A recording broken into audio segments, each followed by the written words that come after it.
Hi good morning friends. എൻ്റെ എല്ലാ പ്രിയപ്പെട്ട സുഹൃത്തുക്കൾക്കും സഹകാരി റേസ് പ്ലസിലേക്ക് ഹാർദമായ സ്വാഗതം. അപ്പോൾ നമ്മുടെ ലൈഫ് സ്റ്റോക്ക് ഇൻസ്പെക്ടർ പരിശീലനം ഇങ്ങനെ വളരെയധികം എന്താ പറയുക പവർഫുള്ളായിട്ട് നടന്നുകൊണ്ടിരിക്കുകയാണല്ലേ. യെസ്. അപ്പോൾ നിങ്ങൾ എപ്പോഴും മനസ്സിലാക്കുക മക്കളെ, ഞാൻ എപ്പോഴും പറയുന്ന പോലെ നിങ്ങളുടെ സ്ഥിരോത്സാഹം മെയിൻറ്റെയിൻ ചെയ്യുന്നിടത്താണ് നമ്മുടെ വിജയത്തിലേക്കുള്ള കീ അല്ലേ. ആദ്യം നമ്മൾ എന്ത് ചെയ്യണം? സ്ഥിരോത്സാഹം. എന്താ ഇന്ന് ക്ലാസ് വന്നത്, അല്ലെങ്കിൽ ഏത് ക്ലാസ്സാണ് വന്നത്, അത് എങ്ങനെ പഠിക്കാം, അതിനകത്തുള്ള 100 ചോദ്യങ്ങളുണ്ടെങ്കിൽ 100 ചോദ്യങ്ങളും ഞാൻ പഠിച്ചു കഴിഞ്ഞോ എന്നുള്ളൊരു assessment is always very very very very important. മനസ്സിലായോ? അപ്പോൾ നിങ്ങൾ എന്ത് ചെയ്യണം? നിങ്ങൾ അങ്ങനെ നിരന്തരം നിങ്ങളെ അസസ് ചെയ്തുകൊണ്ടിരിക്കുക, നിങ്ങളെ പ്രവൃത്തിയെ അസസ് ചെയ്തുകൊണ്ടിരിക്കുക. എപ്പോഴും ഞാൻ പറയുന്നു, നിങ്ങൾ ഇതിനു മുന്നേ നമ്മുടെ ലൈഫിൽ എവിടെയെങ്കിലും എപ്പോഴെങ്കിലും നമ്മൾ ഉദ്ദേശിച്ച സ്ഥലത്ത് എത്താതിരുന്നുണ്ടെങ്കിൽ അതിൻ്റെ കാരണം, അതിൻ്റെ ഒരു റൂട്ട് റീസൺ എപ്പോഴും കിടക്കുന്ന എവിടെയാ? നമ്മുടെ ഉള്ളിൽ തന്നെയാണ് അല്ലേ.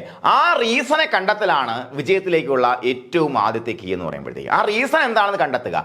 ആ റീസൺ എന്താണെന്ന് കണ്ടെത്തിയിട്ട് മുന്നോട്ട് പോയി കഴിഞ്ഞാൽ നമുക്ക് പിന്നെ എല്ലാം വഴിയെല്ലാം സ്മൂത്താണ്. അതുപോലെ taking the first step it is always very very important അല്ലേ. നമ്മൾ ആലോചിച്ച് നിൽക്കാതെ ആദ്യത്തെ സ്റ്റെപ്പ് എടുക്കുക. ആ സ്റ്റെപ്പ് ഏറ്റവും ഫേം ആൻഡ് സ്ട്രോങ് ആയിട്ട് എടുക്കുക. അത് വളരെ ഇമ്പോർട്ടൻറ്റ്. പിന്നെ കുറച്ച് ഈസിയാണ് കാര്യങ്ങൾ. ഓക്കെ. അപ്പോൾ അത് നിങ്ങൾ ആദ്യ സ്റ്റെപ്പ് ഇതുവരെ എടുത്തില്ല എന്നുണ്ടെങ്കിൽ കൃത്യമായിട്ട് എടുക്കുക. എന്താ സ്റ്റെപ്പ് എന്ന് പറയുമ്പോഴത്തേക്കും ഡെയിലി വരുന്ന ക്ലാസ്സുകൾ കൃത്യമായി കാണുകയും അതുമായി ബന്ധപ്പെടുത്തിയ പരീക്ഷ എഴുതി തീർത്ത് ഫുള്ള് മാർക്ക് ഉറപ്പിച്ചിട്ട് മാത്രമേ കിടക്കുള്ളൂ എന്നൊരു തീരുമാനം എടുക്കാം. ഇതാണ് നമ്മുടെ ഫസ്റ്റ് സ്റ്റെപ്പ്. ഈ ഫസ്റ്റ് സ്റ്റെപ്പ് നിങ്ങൾ ഇതുവരെ എടുത്തില്ലെന്നുണ്ടെങ്കിൽ ഇനി എടുക്കുക. മാത്രമല്ല, ഇനിയുള്ള ദിവസങ്ങളിൽ ഈ സ്റ്റെപ്പ് കൃത്യമായി കണ്ടിന്യൂ ചെയ്യുന്നു ബോധ്യം വരുത്തിയോട് ചെയ്യുക. ഇത്ര മാത്രമാണ് ഞാൻ നിങ്ങളെന്ന് ആഗ്രഹിക്കുന്നത്. അങ്ങനെയാണെന്നുണ്ടെങ്കിൽ ഇനി വരാൻ പോകുന്ന ലൈഫ് സ്റ്റോക്ക് ഇൻസ്പെക്ടർ പരീക്ഷയുടെ 14 ജില്ലയിലെയും 1ാം റാങ്കുകൾ സഹകാരി റേസ് പ്ലസിന്റെ ചുണക്കുട്ടികൾ കരസ്ഥമാക്കും. അതുപോലെ ഫുൾ റാങ്ക് ലിസ്റ്റ് കംപ്ലീറ്റ് സഹകാരിയുടെ ചുണക്കുട്ടികളായി മാറുന്ന കാര്യത്തിൽ യാതൊരു സംശയവും വേണ്ട. കഴിഞ്ഞ പ്രാവശ്യം നിങ്ങൾക്ക് അറിയാം അല്ലേ, ഏകദേശം ഒരു 60 to 70% എല്ലാ ജില്ലകളിലെയും റാങ്ക് ലിസ്റ്റുകളിൽ സഹകാരിയുടെ ചുണക്കുട്ടികളാണ്. ഇപ്രാവശ്യം 100% മാറണം. അത് മാത്രമാണ് നമ്മുടെ ആഗ്രഹം. അപ്പോൾ നമുക്കിന്ന് റാബിട്രിയാണ് നമ്മൾ നോക്കുന്നത് കേട്ടോ. റാബിട്രി എന്ന് പറയുമ്പോഴത്തേക്കും നമുക്ക് ചാപ്റ്റർ ഒരു കുഞ്ഞു ചാപ്റ്ററാണല്ലേ റാബിട്രിയുടെ. ശരിക്കും പറഞ്ഞാൽ ഒരു ക്ലാസ്സിൽ തീർക്കേണ്ട കാര്യങ്ങൾ മാത്രമേ ശരിക്കും പുസ്തകം പഠിപ്പിക്കണമെങ്കിൽ ഉള്ളൂ. പക്ഷേ എന്താ പ്രശ്നം? നമുക്ക് കുറച്ചും കൂടെ ടേംസ് പഠിക്കാനുണ്ട്, കുറച്ചും കൂടെ നമുക്ക് ഇലാബറേറ്റ് ചെയ്ത് പഠിക്കാം. അതുപോലെ ഹൗസിങ്ങുമായിട്ട് ബന്ധപ്പെടുത്തി കുറേ കാര്യങ്ങൾ പഠിക്കാം. ഇതിൻ്റെ കുറച്ച് ചരിത്രം അല്ലെ, റാബിറ്റിയുടെ കുറച്ച് ചരിത്രം പഠിക്കാം. ഇതെല്ലാം കൂടെ ചേർത്ത് വരുമ്പോഴത്തേക്കും നമുക്ക് കുറച്ചധികം കണ്ടന്റ് വരുന്നുണ്ട്.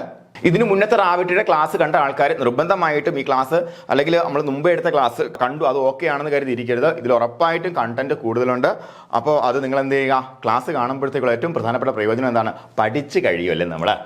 ഇത്രയേ ഉള്ളൂ. ഇതിന്റെ അവസാനം ഏകദേശം 86ഓളം ക്വസ്റ്റ്യൻസ് ഞാൻ ആഡ് ചെയ്തിട്ടുണ്ട്. അതിനകത്ത് ഇഷ്ടംപോലെ സ്റ്റേറ്റ്മെന്റ് ക്വസ്റ്റ്യൻസും ചേരുംപടി കണക്കെ ഉണ്ട്. അപ്പോൾ അതൊക്കെ എന്ത് ചെയ്യണം? നിങ്ങൾ ആൻസർ ചെയ്യുക, നിങ്ങൾ ആൻസർ ചെയ്ത് പഠിക്കുക. മനസ്സിലായോ? അപ്പോൾ അതിലേക്ക് വരിക. അവസാന നിമിഷം വരെയും ക്ലാസ് കാണുക. അതുപോലെ നിങ്ങൾ ഈ ക്ലാസ് കാണാൻ തുടങ്ങുമ്പോഴത്തേക്ക് ഈ നിമിഷം തന്നെ നമ്മുടെ ഫോൺ DND മോഡിലേക്ക് ഓഫ് ആക്കി ഇടുക. ആരോ വിളിച്ചോട്ടെ, ഒരു കുഴപ്പമില്ല. നമ്മൾ ഈ പരിപാടി കഴിഞ്ഞിട്ട് മാത്രമേ, ക്ലാസ് കഴിഞ്ഞതിന് ശേഷം മാത്രമേ നമ്മൾ എന്ത് ചെയ്യാൻ പോകുന്നുള്ളൂ, അതൊക്കെ ആൻസർ ചെയ്യാൻ പോകുന്നുള്ളൂ. ഇത് നമ്മളോട് കൊടുക്കുന്നൊരു വാക്കാണ്. ഓക്കെ. അപ്പോൾ നമുക്ക് തുടങ്ങാം. റാബിട്രി ഇന്ന് പ്രധാനമായിട്ട് നമ്മൾ നോക്കുന്നത് ഇതിനെ കുറച്ച് ചരിത്രം അല്ലെ, ഹിസ്റ്റോറിക് ഫാക്ട്സ് നോക്കുന്നുണ്ട്. അതുപോലെ ബ്രീഡ്സ് ഓഫ് റാബിറ്റ് പ്രധാനമായിട്ടും പഠിക്കാനുള്ള 4 ബ്രീഡ്സ് ഉണ്ട്. അതുപോലെ ഇതിന്റെ ഹൗസിംഗ് ആൻഡ് ഫീഡിങ്, ഇത്രയും കാര്യങ്ങളാണ് നമ്മളിതിനകത്ത് പ്രധാനമായിട്ട് നോക്കുന്നത്.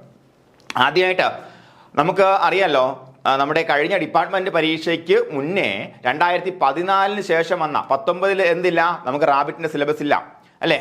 അത് കഴിഞ്ഞിട്ട് വന്ന പല പരീക്ഷകളിലും റാബിറ്റിന്റെ സിലബസിൽ ഉൾപ്പെടുത്തിയിട്ടുണ്ടായിരുന്നില്ല. ഇപ്പോൾ എന്ത് ചെയ്തു? 2024 തിരിച്ച് റാബിറ്റിനെ കൊണ്ടുവന്നേക്കാണ് നമ്മുടെ കേരള PSC. അപ്പോൾ പ്രധാനമായിട്ടും ഇതിനു മുന്നേ ചോദിച്ചുള്ള ക്വസ്റ്റ്യൻസ് ഏതൊക്കെയാണെന്ന് പരിചയപ്പെട്ടു പോകാം.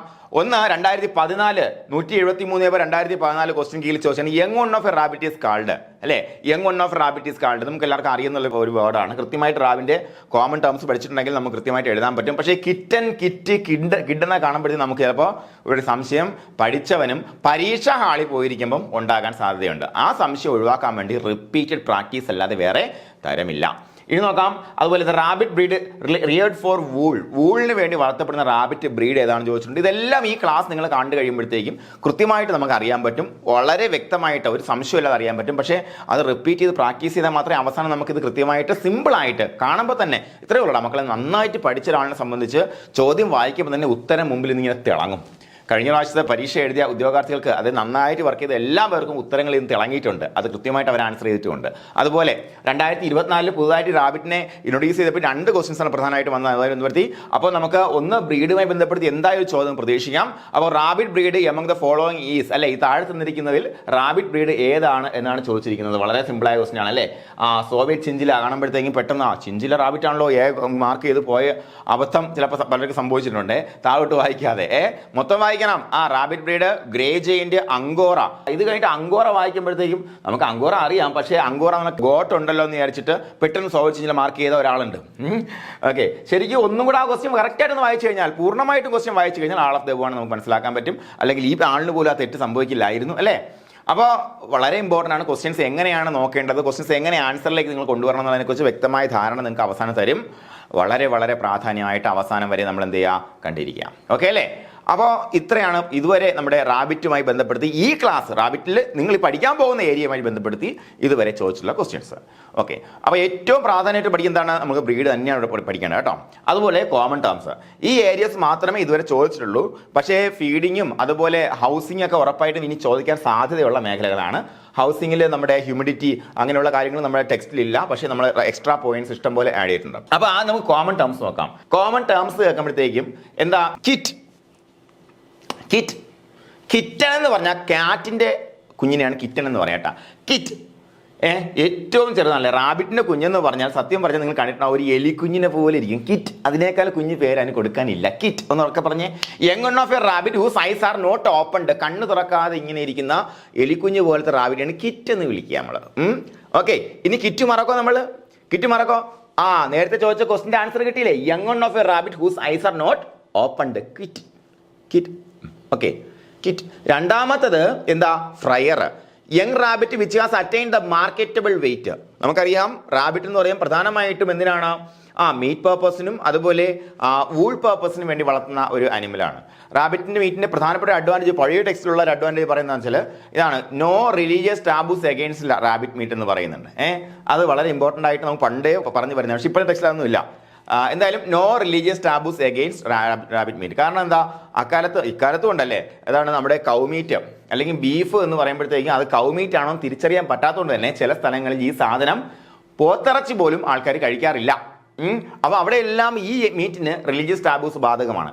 പിന്നെ എന്താ, ലോകത്ത് ഏറ്റവും കൂടുതൽ ആൾക്കാർ കഴിക്കുന്ന മീറ്റ് ഏതാ മക്കളെ, ഏതാ അറിയാവോ? ലോകത്ത് ആൾക്കാർ ഏറ്റവും കൂടുതൽ കൺസ്യൂം ചെയ്യുന്ന മീറ്റ് ഏതാണെന്ന് അറിയാവോ? ചിക്കനാണോ? നമ്മൾ ചിക്കനാണല്ലേ? അങ്ങനെയല്ല, ചിക്കൻ അല്ല. ലോകത്ത് ഏറ്റവും കൂടുതൽ ആൾക്കാർ കൺസ്യൂം ചെയ്യുന്ന മീറ്റ് എന്ന് പറയുമ്പോൾ നിലവിലത്തെ കണക്ക് പ്രകാരം പോർക്കാണ്, അഥവാ പന്നി ഇറച്ചിയാണ് അല്ലേ. വളർത്തു പന്നിയുടെ ഇറച്ചിയാണ് ആൾക്കാർ ഏറ്റവും കൂടുതൽ കൺസ്യൂം ചെയ്യുന്നത്. കാരണം എന്ന് പറയുമ്പോഴത്തേക്ക് നിങ്ങൾക്ക് അറിയാൻ പറ്റും, വളരെ ഈസി ആയിട്ട് ത്രൈവ് ചെയ്ത് ഈസി ആയിട്ട് പെട്ടെന്ന് തന്നെ ബ്രീഡ് ചെയ്തെടുക്കാൻ വളർത്താൻ പറ്റും. അതുപോലെ നല്ല ഹെൽത്തി ആയിട്ടുള്ള ഫാറ്റാണ്, ഹെൽത്തി ആയിട്ടുള്ള മീറ്റാണ്. ഇതാണ് ഫാറ്റ് നമ്മുടെ ഈ പോർക്ക് ഇറച്ചി ആൾക്കാർക്കിടയിൽ പ്രിയങ്കരമാക്കുന്നത്. കാരണം ഇന്ത്യയിലല്ല, നിങ്ങൾ മനസ്സിലാക്കുക, ലോകം എന്ന് പറയുമ്പോഴത്തേക്കും വ്യാപിച്ചു കിടക്കുകയല്ലേ. അതുപോലെ മീറ്റിന് വേണ്ടി വളർത്തുമ്പോഴത്തേക്കും വളരെ ഫാസ്റ്റായിട്ട് വെയിറ്റ് അറ്റൈൻ ചെയ്യും. അതുപോലെ വളരെ ലോ കോസ്റ്റ് ആയിട്ട്, മാത്രമല്ല ഏറ്റവും കൂടുതൽ ഡ്രസ്സിങ് പെർസെൻറ്റേജ് എടുക്കുമ്പോഴത്തേക്ക് ഏറ്റവും കൂടുതൽ 80% നമ്മുടെ പിഗിൻ്റെ ഡ്രസ്സിങ് പെർസെൻറ്റേജ് എന്ന് പറയുമ്പോൾ. അപ്പോൾ അത്രയും ഡ്രസ്സിങ് പെർസെൻറ്റേജ് ഉള്ള വേറെ ആനിമൽസ് ഒന്നും ഇല്ല. അപ്പോൾ നമുക്ക്, കാരണം അതിൻ്റെ സ്കിൻ വരെ നമ്മൾ എന്ത് ചെയ്യും, കൺസ്യൂം ചെയ്യും അല്ലേ. കാരണം കൺസ്യൂമബിൾ ആണ് അതിൻ്റെ സ്കിന്ന്. ഓക്കെ, അപ്പോൾ ഞാൻ പറഞ്ഞു തന്നത്, നമ്മുടെ റാബിറ്റിന്റെ മീറ്റ് എടുക്കുമ്പോഴത്തേക്ക് അല്ലേ, rabbit mainly raised for meat purpose and also എന്താണ് ഫർ പർപ്പസ്, അല്ലെങ്കിൽ ഫർ പർപ്പസിന് വേണ്ടി ഉപയോഗിക്കുന്നത് അങ്കോറ മാത്രമാണ്. അതല്ലാതെ ഉള്ളത് പെൽറ്റ് എന്ന് പറഞ്ഞ സാധനമാണ്. ഇപ്പോൾ പറഞ്ഞു ഞാൻ പെൽറ്റ്, അതായത് സ്കിന്നിനകത്ത് നമ്മുടെ ഫർ ഇൻടാക്ട് ആയിട്ട് നമ്മൾ എന്ത് ചെയ്യും, ഈ സ്കിന്നിനെ പ്രിസർവ് ചെയ്തെടുക്കും. നമ്മുടെ ഈ തൊപ്പികളൊക്കെ ഉണ്ടാക്കാൻ വേണ്ടി, കാശ്മീരി തൊപ്പികളൊക്കെ ഉണ്ടാക്കാൻ വേണ്ടി അല്ലേ. അതിനുള്ളിൽ സ്കിന്നായിരിക്കും, മുകളിൽ ഫർ, അതിൻ്റെ രോമവും ഇൻടാക്ട് ആയിട്ട് പ്രിസർവ് ചെയ്യപ്പെടും. അപ്പോൾ അതും ഒരു വാല്യൂ ആഡ് പ്രോഡക്റ്റ് ആണ് റാബിറ്റിനെ സംബന്ധിച്ചോളം. നമുക്കറിയാം മെയിൻലി എന്താണ്, പ്രധാനമായിട്ടും മീറ്റ് പർപ്പസ് ആണല്ലേ. മീറ്റ് പർപ്പസ് എന്ന് പറയുമ്പോഴത്തേക്കും നമുക്കറിയാം, പ്രത്യേകിച്ച് റാബിറ്റിനെ എടുത്ത് പറയാൻ പറ്റുന്നത്, പ്രത്യേകിച്ച് റിലീജിയസ് ടാബൂസ് നമ്മൾ റാബിറ്റിന്റെ മീറ്റിനെ ബാധിക്കുന്നില്ല അല്ലേ. അപ്പോൾ അതുകൊണ്ട് തന്നെ നമ്മൾ എന്തിനാണ് ഉപയോഗിക്കുന്നത്, മീറ്റ് പർപ്പസിന് വേണ്ടി ഉപയോഗിക്കാറുണ്ട്. അപ്പോൾ young rabbit which has attain the marketable weight, young ആയിട്ടുള്ള റാബിറ്റ് ആണ്, അതിനെ വിൽക്കാം, മീറ്റ് പർപ്പസിന് വേണ്ടി വിൽക്കാം എന്നുണ്ടെങ്കിൽ അതിന് നമ്മൾ എന്ത് വിളിക്കും, ഫ്രയർ എന്ന് വിളിക്കും. എന്ത് വിളിക്കും മക്കളെ? ഫ്രയർ എന്ന് വിളിക്കും. എന്താ, കൊണ്ടു ചെന്നാൽ ഉടനെ വറക്കാം. കൊണ്ടു ചെന്നാൽ അല്ലെങ്കിൽ വറക്കാറായി, വറുത്ത് കഴിക്കാറായി, ഫ്രയർ. ആദ്യം എന്താ, കണ്ണ് തുറക്കാത്തതിന് നമ്മൾ എന്ത് വിളിക്കും, കിറ്റ് എന്ന് വിളിക്കും അല്ലേ, കിറ്റ് എന്ന് വിളിക്കും. അതുപോലെ എന്താണ്, young rabbit which has attained the marketable weight, എന്താണ്, ഫ്രയർ എന്ന് വിളിക്കും. പിന്നെ എന്താ, ബണ്ണി. എന്താണ് bunny? Young rabbit which is below 20 weeks of age അല്ലേ. എത്രയാണ്? 20 ആഴ്ച കാലം പ്രായത്തിന് താഴെയുള്ള യങ് റാബിറ്റ്സ് നമ്മൾ വിളിക്കും ബണ്ണി എന്ന് വിളിക്കും. എന്താണ്? ബണ്ണി എന്ന് വിളിക്കും. ഇനി എന്താ, ബക്ക് നോക്കാം. ബക്ക് എന്ന് പറയുമ്പോൾ അഡൽട്ട് ബ്രീഡിംഗ് മെയിൽ റാബിറ്റ്, ബ്രീഡിങ്ങിന് വേണ്ടി ഉപയോഗിക്കുന്ന മെയിൽ റാബിറ്റ് ആണ് ബക്ക് അല്ലേ. നമ്മുടെ എന്താണ്, അഡൽട്ട് ആയിട്ടുള്ള ഗോട്ടിനെ നമുക്ക് എന്താ വിളിക്കും, ബക്ക് എന്നാണ് വിളിക്കുന്നത് അല്ലേ. ബ്രീഡിങ്ങിന് വേണ്ടി ഉപയോഗിക്കുന്ന ഗോട്ടിനെയും റാബിറ്റിനെയും എന്താ വിളിക്കുന്നത് മക്കളെ, ബക്ക് എന്നാണ് വിളിക്കുന്നത്. അതുപോലെ എന്താണ് ഡോ എന്ന് പറയുമ്പോഴത്തേക്കും ഗോട്ടിനും റാബിറ്റിനും സെയിം പേരാണല്ലേ. അഡൽട്ട് ബ്രീഡിംഗ് ഫീമെയിൽ റാബിറ്റിനെ എന്ന് വിളിക്കും നമ്മൾ ഡോ എന്ന് വിളിക്കും. ഡോ എന്ന് വിളിക്കും. അപ്പൊ എന്താണ് ഡോ, ബക്ക് ആൻഡ് എന്ത് കിറ്റ്. ഇവിടെ എന്താ കിഡാണ്. അവിടെയാണെങ്കിൽ എന്താണ് ഗോട്ടിന്റെ കുഞ്ഞിനെ നമ്മൾ എന്ത് വിളിക്കും, കിഡ് എന്ന് വിളിക്കും. അതുപോലെ കിഡിങ് എന്ന് വിളിക്കും. എന്ത് ആക്ട് ഓഫ് പാർച്ചുറേഷനെ. ഇവിടെ എന്താണ് ആക്ട് ഓഫ് പാർച്ചുറേഷനെ, പ്രസവിക്കുന്ന ആക്ടിന് നമ്മൾ കിൻഡിലിംഗ് എന്നാണ് വിളിക്കുന്നത്. കിൻഡിലിങ്ങും കിഡിങ്ങും വ്യത്യാസം മാറിപ്പോകരുത്. ഉറപ്പായിട്ടും നമുക്ക് സംശയം തോന്നാൻ പറ്റുന്ന കാര്യമാണ് കിൻഡിലിംഗ് ആൻഡ് കിഡിങ്. അപ്പോ ഗോട്ടിന്റെ കാര്യമാണെന്നുണ്ടെങ്കിൽ എന്താണ് ബ്രീഡിംഗ് മെയിലിൽ നമ്മൾ ബക്ക് എന്ന് വിളിക്കും. അതുപോലെ ഗോട്ടിന്റെ കാര്യമാണെന്നുണ്ടെങ്കിൽ ബ്രീഡിങ്ങിന് വേണ്ടി ഉപയോഗിക്കുന്ന ഫീമെയിലിനെ ഡോ എന്ന് വിളിക്കും. അതുപോലെ തന്നെയാണ് എന്താ റാബിറ്റിന്റെ കാര്യവും ബക്കും ഡോയും സെയിം ആണ്. അറ്റ് ദ സെയിം ടൈം എന്താണ് കുഞ്ഞിനെ നമ്മൾ കിറ്റ് എന്നാ വിളിക്കുന്നത്. ആരുടെ കാര്യത്തില്, റാബിറ്റിന്റെ കാര്യത്തില്. അതുപോലെ നമ്മൾ ആടിന്റെ കാര്യത്തിലാണെങ്കിലോ കിഡ് എന്ന് വിളിക്കും. കിഡ് എന്ന് വിളിക്കുന്നുണ്ട്, അതിന്റെ ആക്ട് ഓഫ് പാർച്ചുറേഷൻ നമ്മൾ കിഡിങ് എന്ന് വിളിക്കും. ഇവിടെ കിറ്റ് എന്നാണ് അതിന്റെ കുട്ടിനെ വിട്ടി വിളിക്കുന്നുണ്ട് തന്നെ ആക്ട് ഓഫ് പാർച്ചുറേഷൻ എന്ന് വിളിക്കും. കിൻഡിലിംഗ് എന്ന് വിളിക്കും. എന്ത് വിളിക്കും, കിൻഡിലിംഗ് എന്ന് വിളിക്കും. എന്തെന്ന് വിളിക്കും, കിൻഡിലിംഗ് എന്ന് വിളിക്കും. ഉറച്ചു പറഞ്ഞേ, ഒന്ന് മൊത്തം വായിച്ചടാ, മൊത്തം വായിച്ചേ. Kit young of a rabbit whose eyes are not opened. Fryer young rabbit which has attained the marketable weight. Bunny young rabbit which is below 20 weeks of age. Buck adult breeding rabbit. Doe adult female breeding rabbit. Kindling act of parturition rabbit. ഇത്രയാണ് നമ്മുടെ ടെക്സ്റ്റിലുള്ള terms. ഇനി നമുക്ക് കുറച്ച് additional terms നോക്കാം. Roaster culled റാബിറ്റ്സിനെയാണ് നമ്മൾ roaster എന്ന് വിളിക്കുക. അപ്പൊ എന്താ റോസ്റ്റിംഗ് എന്ന് പറയുമ്പോൾ നമുക്കറിയാം അല്ലേ, ആദ്യം കുറച്ച് ഉള്ളിയൊക്കെ ഇട്ട് വഴറ്റി പതുക്കെ നമ്മൾ സാധനമൊക്കെ ഇട്ട് എല്ലാം സെറ്റാക്കിയിട്ട് മീറ്റ് ഇട്ട് പതുക്കെ വേവിച്ചെടുക്കുന്ന സാധനം റോസ്റ്റ്. സാധാരണ നമ്മൾ എന്താണ് നല്ല കട്ടിയുള്ള മീറ്റിനാണ് റോസ്റ്റ് ചെയ്യുന്നത്, എന്നാലേ അത് സോഫ്റ്റ് ആയിട്ട് വെന്ത് വരത്തുള്ളൂ. നേരെ കൊണ്ട് ഫ്രൈ ഒക്കെ ചെയ്താൽ ഭയങ്കര ഹാർഡായിരിക്കും. അപ്പോൾ നമുക്ക് എന്താ കള്ളിങ് എന്ന് പറഞ്ഞാൽ നമുക്കറിയാം എന്താണ് നമ്മുടെയൊക്കെ ഉപയോഗത്തിനില്ലാത്ത അല്ലേ, അല്ലെങ്കിൽ എന്താണ് പല ആവശ്യങ്ങളും പല കാരണങ്ങളുണ്ട്. അപ്പോൾ പ്രൊഡക്ഷൻ ഇല്ല, അല്ലെങ്കിൽ ഈ പറഞ്ഞ പോലെ എന്താണ് കാനിബാലിസം. ഇപ്പോൾ ഈ പറഞ്ഞ നമ്മുടെ കുട്ടികളെ തിന്നുക ഒരു മോശം ശീലം ആർക്കുണ്ട്, നമ്മുടെ റാബിറ്റിന്റെ ഫീമെയിൽസിനുണ്ട്. അപ്പോൾ അങ്ങനെ ഒരു കുഴപ്പമുള്ള ഒരു ഫീമെയിൽ റാബിറ്റ് അതിന് പിന്നെ നിർത്തിയിട്ട് കാര്യമില്ല എന്ന് വിചാരിച്ച് നമുക്ക് എന്ത് ചെയ്യാൻ കള്ളിയാ അല്ലേ, അല്ലാന്നുണ്ടെങ്കിൽ അത് വയസ്സായി അല്ലെങ്കിൽ അതിന് ഉപയോഗമില്ല. അപ്പോൾ അങ്ങനെയുള്ളതിനെ കള്ള് ചെയ്യുന്ന റാബിറ്റ്സിനെ നമ്മൾ എന്താ റോസ്റ്റർ എന്ന് വിളിക്കുക. ഇനി മറന്നുപോ, കള്ള് ചെയ്ത് നല്ല മുറ്റുള്ള റാബിറ്റ്, നല്ല 3-4 വയസ്സൊക്കെ ഉള്ള റാബിറ്റ് ആണെങ്കിൽ കൊണ്ടുവന്നാൽ എന്ത് ചെയ്യണം, കൊണ്ടുപോയി ഫ്രൈ ചെയ്യാൻ ശരിയാവോ, ഇല്ല, റോസ്റ്റ് ചെയ്താലേ ശരിയാവുള്ളൂ അല്ലേ. യെസ്, കൾഡ് റാബിറ്റ് എന്നാണ് റോസ്റ്റർ. ഇനി മറക്കോ ഫ്രയർ ഏതാണ് മാർക്കറ്റബിൾ വെയിറ്റ് അറ്റൈൻ ചെയ്ത റാബിറ്റ്. ബോത്ത് ഫീമെയിലിനെയും മെയിലിനെയും വിളിക്കും. ഇതും ബോത്ത് ഫീമെയിലിനെയും മെയിലിനെയും ഇവിടെ റോസ്റ്റർ എന്ന് വിളിക്കും. കുഴപ്പമില്ലല്ലോ. ഇനി എന്താ ലിറ്റർ സൈസ് നോക്കാം. ലിറ്റർ സൈസ് നമുക്ക് അറിയാം അല്ലേ. Kids born in a single kindling. ഒരു ഒറ്റ കിഡ്ലിംഗിൽ ജനിച്ച കിഡ്സിനെ മൊത്തത്തിൽ വിളിക്കാൻ ലിറ്റർ എന്ന് വിളിക്കാം. അതുപോലെ വേറെ എല്ലാ ഇതാണെന്നുണ്ടെങ്കിലും നമ്മുടെ എന്താണ് ഗോട്ടാണെങ്കിലും അതിൽ എത്ര കുട്ടികളുണ്ടോ അതിന് ലിറ്റർ സൈസ് ചോദിക്കും, 4 എണ്ണമാണെന്ന് പറയുന്നത്. അതുപോലെ പിഗ് ആണെന്നുണ്ടെങ്കിൽ ലിറ്റർ സൈസ് എത്രയാണെന്ന് നോക്കും അല്ലേ. അതുപോലെ തന്നെയാണ്. അപ്പോൾ ലിറ്റർ എന്നാ നമുക്കറിയാം. വീനർ നമുക്കറിയാമേ, ന്യൂലി വീൻഡ് റാബിറ്റ് അല്ലേ. വീൻഡ് റാബിറ്റ്, വീൻ ചെയ്യപ്പെട്ട. എന്താ വീനിങ് എന്ന് പറഞ്ഞാൽ എന്താണ്, ഒരുപാട് വീനിങ് പ്രാക്ടീസ് ഉണ്ട്. നമ്മുടെ ക്യാറ്റിലെ റെയറിംഗ് ഭാഗത്ത് വീനിങ് കൃത്യമായിട്ട് പഠിക്കും. എയർലി വീനിങ് ഉണ്ട് അല്ലെ, ഒരുപാട് മെത്തേഡ്സ് ഉണ്ട്. അതിൻ്റെതായ അഡ്വാൻറ്റേജസും ഉണ്ട്. ഇത്രയേ ഉള്ളൂ. എന്താ വീനിങ് എന്ന് പറഞ്ഞാൽ ഇത്രയേ ഉള്ളൂ, പറിച്ചു മാറ്റുക അല്ലെങ്കിൽ അടർത്തി മാറ്റുക. അമ്മയിൽ നിന്നും കുഞ്ഞിനെ അടർത്തി മാറ്റുന്ന പ്രക്രിയയാണ് നമ്മളെന്ന് വിളിക്കുക വീനിങ് എന്ന് വിളിക്കുക. അപ്പോൾ ന്യൂലി വീൻഡ് റാബിറ്റിന് ആ പേര് തന്നെ വീനർ എന്ന് വിളിക്കും. ഇനി ഇവിടെ ചോദിക്കാൻ സാധ്യതയുള്ളതും ടെക്സ്റ്റിൽ ഇല്ലാത്തതുമായിട്ടുള്ള ഒരു പോയിന്റ് ഇതാണ് പെൽറ്റ്. എന്താ പെൽറ്റ് എന്ന് പറഞ്ഞാൽ സ്കിൻ വിത്ത് വൂൾ ഇൻടാക്ട് അല്ലേ. എന്താണ് റാബിറ്റിന്റെ സ്കിന്ന് വിത്ത് ഇൻടാക്ട് വൂളൊന്നും പോയിട്ടില്ല, വൂളല്ലേ നമ്മുടെ രോമം ഒന്നും പറിച്ചു കളഞ്ഞിട്ടില്ല, അല്ലെങ്കിൽ ഇതൊന്നും ഇളകി പോകത്തില്ല. അതിനെ അതേപോലെ പ്രിസർവ് ചെയ്ത് അല്ലേ അതിനകത്തുള്ള മോശം സ്മെല്ല് കാര്യങ്ങളെല്ലാം നീക്കി എടുക്കുന്നതിനാണ് എന്താ പറയുക പെൽറ്റ് എന്ന് പറയാം. അതുപോലെ റാബിറ്റിന്റെ വൂളിനെ നമ്മളെന്ന് വിളിക്കും ഫർ എന്ന് വിളിക്കും. ഫർ എന്ന് വിളിക്കും. ഊളെന്ന് പറയുമ്പോൾ നമുക്കറിയാം എന്താണ് ഊളെന്ന് പറയുമ്പോൾ രോമമാണ് അല്ലേ. ഈ രോമത്തിന് നമ്മളെന്ന് വിളിക്കും ഫർ എന്ന് വിളിക്കും. ഓക്കെ അല്ലേ മക്കളെ പറഞ്ഞത്? ഓക്കെ അല്ലേ?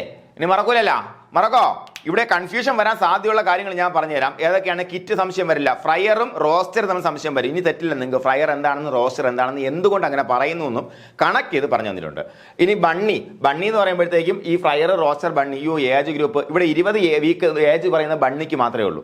ഇനി നോക്കാം, ബക്കും ഡോയും ആടുമായിട്ട് തിരിഞ്ഞു പോകേണ്ട, രണ്ടും സെയിം ആണ്. കിൻഡിലിംഗ് എന്ന് പറയുമ്പോൾ എന്താണ്? Act of parturition case of rabbit. Kidding എന്താണ്? Act of parturition case of goat. അതുപോലെ കിറ്റ് എന്ന് പറഞ്ഞാൽ എന്താണ്? Young one of a rabbit whose eyes are not opened. അതുപോലെ കിഡ് എന്ന് പറഞ്ഞാൽ എന്താണ്? Young one of a goat അല്ലേ. സംശയമില്ലല്ലോ. അതുപോലെ എന്താ ഇനി റോസ്റ്റർ. എന്തുകൊണ്ട് റോസ്റ്റർ എന്ന് പറഞ്ഞു? കൾഡ് റാബിറ്റ്സ് അല്ലേ. ലിറ്റർ എന്ന് പറയുമ്പോൾ kids born in a single kindling. അതുപോലെ എന്താ വീനർ? എ ന്യൂലി വീൻഡ് റാബിറ്റിനെ വീനർ എന്ന് പറയുന്നു.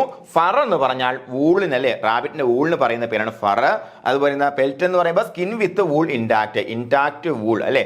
ഇൻടാക്ട് വൂൾ എന്ന് പറയുമ്പോഴത്തേക്കും ഒരു അണുകിട പോലും മാറിയിട്ടില്ല, ഇളകി പോയിട്ടില്ല, അത് അതുപോലെ തന്നെ ഉണ്ട് അല്ലെ. അങ്ങനെയുള്ള റാബിറ്റിന്റെ സ്കിന്നിനെ പറയുന്ന പേരാണ് എന്താ? പെൽറ്റ്. എന്താണ്? പെൽറ്റ്. എന്താണ്? പെൽറ്റ്. എന്താണ്? Pelt. Okay, I repeat, pelt. Okay okay അല്ലേ. കോമൺ ടേംസ് മൊത്തം 6 അല്ല 11 കോമൺ ടേംസ് പഠിച്ചിരിക്കുന്നു അല്ലേ. അതായത് പുതുതായിട്ട് 5 കോമൺ ടേംസ് നമ്മൾ കൃത്യമായിട്ട് മനസ്സിലാക്കിയിരിക്കുന്നു. അപ്പോൾ റാബിറ്റ് റെയറിങ്ങുമായിട്ട് ബന്ധപ്പെടുത്തി കുറച്ച് ഹിസ്റ്റോറിക് ഫാക്ട്സ് നോക്കാം. Man first domesticated rabbits in Africa എന്ന് നമ്മുടെ ചരിത്രം പറയപ്പെടുന്നുണ്ട്. അത് ഒന്നും ചോദിക്കുന്നൊന്നും ഇല്ല കേട്ടോ, അങ്ങനെ ചോദ്യമൊന്നും വരാൻ സാധ്യതയില്ല. ചിലപ്പോൾ ഒരു സ്റ്റേറ്റ്മെന്റ് ഒക്കെ എടുത്തിട്ടാൽ ആയി ഇല്ലെന്നേ ഉള്ളൂ. ആയി, ഓക്കെ, അത്രേ ഉള്ളൂ. The metaphor of domesticated rabbit is an all white meat അല്ലേ. ഡൊമസ്റ്റിക്കേറ്റ് ചെയ്യപ്പെട്ട വെറൈറ്റി ഓഫ് റാബിറ്റിന്റെ മീറ്റ് എന്ന് പറയുമ്പോൾ നമുക്കിനെ ഓൾ വൈറ്റ് മീറ്റ് എന്ന് നമുക്ക് ക്ലാസിഫൈ ചെയ്യാം അല്ലേ. ഓൾ വൈറ്റ് മീറ്റ്, ചിക്കന്റെ മീറ്റ് ഓൾ വൈറ്റ് മീറ്റ് ആണോ? ചിക്കന്റെ മീറ്റ് വൈറ്റ് മീറ്റ് തന്നെയാണ്. എങ്ങനെ? ബ്രോയിലർ ആയിരിക്കുമ്പോഴത്തേക്കും അത് നമുക്ക് വളർന്ന റോസ്റ്റർ ആ ഒരു ഇതിലൊക്കെ എത്തുമ്പോഴത്തേക്ക് എന്താണ്? നല്ല കറുത്ത മീറ്റായിട്ട് മാറും അല്ലേ, റെഡ് മീറ്റ് പോലെ ആയി മാറും. അപ്പോൾ meat of a domesticated rabbit is an all white meat എന്ന് പറഞ്ഞാൽ സ്റ്റേറ്റ്മെന്റ് കറക്റ്റ് ആണ്. ഓക്കെ.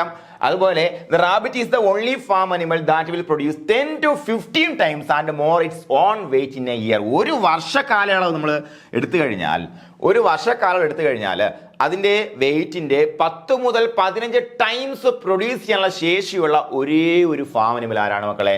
റാബിറ്റ് ആണ്. വളരെ വളരെ ഇമ്പോർട്ടൻ്റ് ആയിട്ട് ഈ സാധനം നിങ്ങൾ മനസ്സിലാക്കി വെച്ചേക്കുക. എത്രയാണ്? 10 മുതൽ 15 ടൈംസ്. 10 മുതൽ 15 ടൈംസ് ഇൻ ആൻ ഇയർ, ഒരു വർഷത്തിൽ അല്ലേ. പിഗിന് പോലും അത്രയും കൺവേർഷൻ റേഷ്യോ ഉണ്ട്, പക്ഷേ ഫീഡ് കൺവേർഷൻ റേഷ്യോ കൂടുതലാണ് പിഗിന്. പക്ഷേ ഇത്രയും എന്താ പറയുക, ഇത്രയും ടൈംസ് എന്താണ് അതിൻ്റെ ഒരു മീറ്റ് പ്രൊഡ്യൂസ് ചെയ്യാനുള്ള ശേഷി പിഗിനും ഇല്ല. Okay. The rabbit is the only farm that will produce 10 to 15 times and more its own weight in a year. വളരെ പ്രാധാന്യമുള്ള കാര്യമാണ്, പഠിച്ചു വെച്ചേക്കാം. അതുപോലെ നമുക്ക് ആദ്യമായിട്ട് നമ്മുടെ ഏതിനെയാണ്? ന്യൂസിലാൻഡ് വൈറ്റിനെ UK നിന്നും ഇമ്പോർട്ട് ചെയ്ത ഏജൻസിയെ കുറിച്ചും പറയുന്നുണ്ട്. The division of fur animal breeding, Garsa Himachal പ്രദേശിലെ division of fur animal breeding ആണ് ആദ്യമായിട്ട് ന്യൂസിലാൻഡ് വൈറ്റ് റാബിറ്റിനെ നമ്മുടെ ഇന്ത്യയിലേക്ക് ഇമ്പോർട്ട് ചെയ്യുന്നത്. ഓക്കെ അല്ലേ മക്കളെ പറഞ്ഞത്? അപ്പോൾ ഈ ഇത്രയും ഫാക്ട് നിങ്ങളൊന്ന് മനസ്സിലാക്കി വെച്ചിരുന്നാൽ മാത്രം മതി, ഒരു കുഴപ്പമില്ല. അതുപോലെ എന്താണ് മീറ്റ് അല്ലേ, നമ്മുടെ റാബിറ്റിന്റെ മീറ്റ് എന്ന് പറയുമ്പോൾ ഒരു ഓൾ വൈറ്റ് മീറ്റ് നമുക്ക് ക്ലാസിഫൈ ചെയ്യാം. അതുപോലെ എന്താണ് 10%, ഒരു 10 to 15 ടൈംസ് അല്ലേ, ശതമാനമല്ല ടൈംസ് അതിന്റെ ഓൺ വെയിറ്റിന്റെ റീപ്രൊഡക്ഷൻ അല്ലേ. അതിന്റെ ഇപ്പോൾ 1 കിലോ ഉണ്ടെന്നുണ്ടെങ്കിൽ 10 മുതൽ 15 കിലോ പ്രൊഡ്യൂസ് ചെയ്യാൻ, ഒരിക്കലും അതിനെ സംബന്ധിച്ച് 10 to 15 ടൈംസ് പ്രൊഡ്യൂസ് ചെയ്യാൻ ഒരു വർഷത്തിന് കഴിയുന്ന ഒരേ ഒരു ഫാം അനിമലാണ് ആര്? നമ്മുടെ റാബിറ്റ് എന്ന് പറയുമ്പോഴത്തേക്ക്. ഓക്കെ അല്ലേ. അപ്പോൾ ആദ്യമായിട്ട് നമ്മുടെ ന്യൂസിലാൻഡ് വൈറ്റിനെ ഇന്ത്യയിലേക്ക് എവിടെന്ന്? ന്യൂസിലാൻഡിൽ നിന്നല്ല, UK നിന്നും ഇമ്പോർട്ട് ചെയ്ത ആരാണ്? എന്നാൽ division of fur animal breeding Garsa അല്ലേ, ഹിമാചൽ പ്രദേശിലുള്ള division of fur animal breeding ആണ് ഈ ഇമ്പോർട്ട് ആദ്യമായിട്ട് ചെയ്തത്. ഓക്കെ, ഇനി നമുക്ക് പ്രധാനപ്പെട്ട ബ്രീഡ്സ് നോക്കാം. ഈ 4 ബ്രീഡ്സ് അല്ലാതെ ഒന്നും ചോദിക്കില്ല കേട്ടോ, പേടിക്കണ്ട. നോക്കാം. First of all Soviet chinchilla, പിന്നെ ഗ്രേ ജയന്റ്, പിന്നെ ന്യൂസിലാൻഡ് വൈറ്റ് ആൻഡ് അങ്കോറ. ഇങ്ങനെ പ്രധാനപ്പെട്ട 4 ബ്രീഡ്സിനെ കുറിച്ച് മാത്രമേ നമുക്ക് പഠിക്കാനുള്ളൂ. ഓക്കെ, അപ്പോൾ നോക്കാം. First of all Soviet chinchilla. ഇത് സോവിയറ്റ് ചിഞ്ചില അല്ല, ഇതൊരു ചിഞ്ചില എന്ന് പറയുന്ന അനിമലാണ്. ബേസിക്കലി ഇതൊരു റോഡന്റ് ആണ്, നമ്മുടെ എലിയുടെയൊക്കെ വർഗത്തിൽപ്പെട്ടത്. ഈ സോവിയറ്റ് ചിഞ്ചിലയ്ക്ക് ഈ പേര് വരാൻ കാരണം എന്ന് പറയുമ്പോഴത്തേക്ക് എന്താണ്? ഈ ചിഞ്ചില എന്ന് പറയുന്ന അനിമലിനോടുള്ള സാദൃശ്യമാണ്. അതിന്റെ ഫർ കണ്ടാൽ കൃത്യമായിട്ടും ഈ ചിഞ്ചില എന്ന് ചിലപ്പോൾ തെറ്റിദ്ധരിച്ചേക്കാം. അതുപോലെ എന്താണ്, പുറമേ വൈറ്റും ഉള്ളിലേക്ക് പോകുമ്പോൾ പുറമേ ബ്ലാക്കും അകത്തോട്ട് വൈറ്റും, അതാണ് അതിന്റെ ഹെയർ കോട്ടിന്റെ പ്രത്യേകത കേട്ടോ.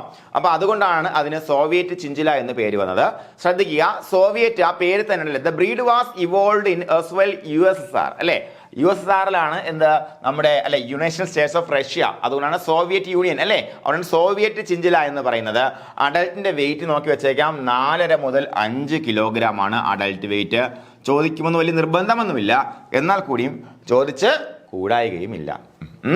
ഓക്കെ, അപ്പോൾ എന്തായാലും നമ്മുടെ ക്വസ്റ്റ്യൻസിൽ ഇത് ഉൾപ്പെടുത്തും. പരീക്ഷയ്ക്ക് ചോദിക്കുന്ന നിർബന്ധമില്ല. നമ്മുടെ ക്വസ്റ്റ്യൻസിൽ എന്തായാലും ഇങ്ങനെയുള്ള എല്ലാ പോയിന്റ്സും നമ്മൾ ക്വസ്റ്റ്യൻസ് ആയിട്ട് നിങ്ങൾക്ക് തരും. നോക്കാം.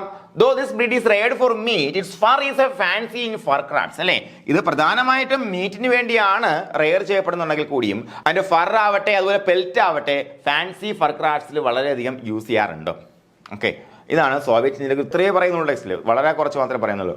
LPN ടെക്സ്റ്റിലാണെന്നുണ്ടെങ്കിൽ ഇതിനെക്കുറിച്ചൊന്നും പറയുന്നേ ഇല്ല, മനസ്സിലായില്ലേ? നമ്മുടെ ടെക്സ്റ്റിലാണ് കുറച്ച് കൂടുതൽ പറഞ്ഞിരിക്കുന്നത്. അപ്പോൾ സോവിയറ്റ് ചിഞ്ചില എന്ന് പറയുമ്പോൾ എന്താണ് പ്രധാനമായിട്ട് അതിന്റെ പേര് വരാൻ കാരണം ചിഞ്ചില എന്ന് പറയുന്ന ഒരു റോഡന്റിന്റെ ഫർ കോട്ടിനുള്ള സാദൃശ്യം കൊണ്ടാണ് അതിന് ചിഞ്ചില, സോവിയറ്റ് ചിഞ്ചില എന്ന് പേര് വന്നത്.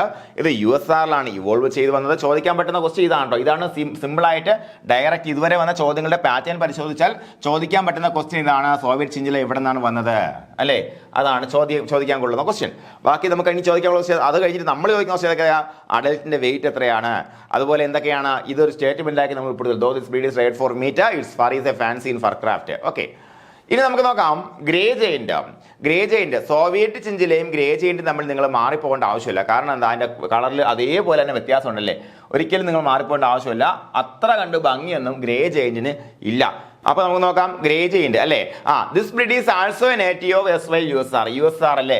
അതായത് അവിഭക്ത വിഭജിക്കുന്നതിന് മുന്നേ USSR അല്ലേ, നമ്മുടെ റഷ്യ വിഭജിക്കുന്നതിന് മുന്നേ ഉള്ള USSR തന്നെയാണ് നമ്മുടെ ഈ ഗ്രേ ജെയിന്റിന്റെയും ഒറിജിൻ എന്ന് പറയുമ്പോഴത്തേക്കും. അതിനും അഡൽറ്റിന്റെ വെയിറ്റ് സെയിം ആണ് ടെക്സ്റ്റ് കൊടുത്തേക്കും. 4.5 to 5 കിലോഗ്രാമാണ്. മാറിപ്പോകണ്ട, മറന്നു പോകണ്ട അല്ലേ.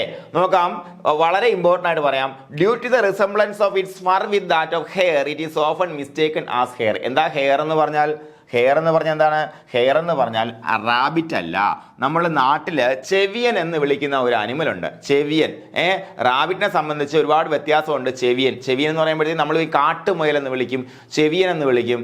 നമ്മൾ മുയൽ എന്നൊക്കെ പലരും തെറ്റിദ്ധരിക്കണം. മടമുയലല്ല കേട്ടോ, മടമുയലിന്റെ കോമഡികൾ കണ്ടിട്ടുണ്ടോ? നമ്മുടെ ഇതിൽ യൂട്യൂബിലുണ്ട്, മടമുയൽ എന്ന് അടിച്ചാൽ കാണാൻ പറ്റും. നല്ല രസമുള്ളൊരു കോമഡിയാണ് കേട്ടോ, കണ്ടു. ഓക്കെ, മടമുയലല്ല, മടമുയൽ വേറെ സാധനമാണ്. ഇതെന്താണ്, നമ്മുടെ കാട്ടുമുയലിനെയാണ് ഹെയർ എന്ന് വിളിക്കുക അല്ലേ.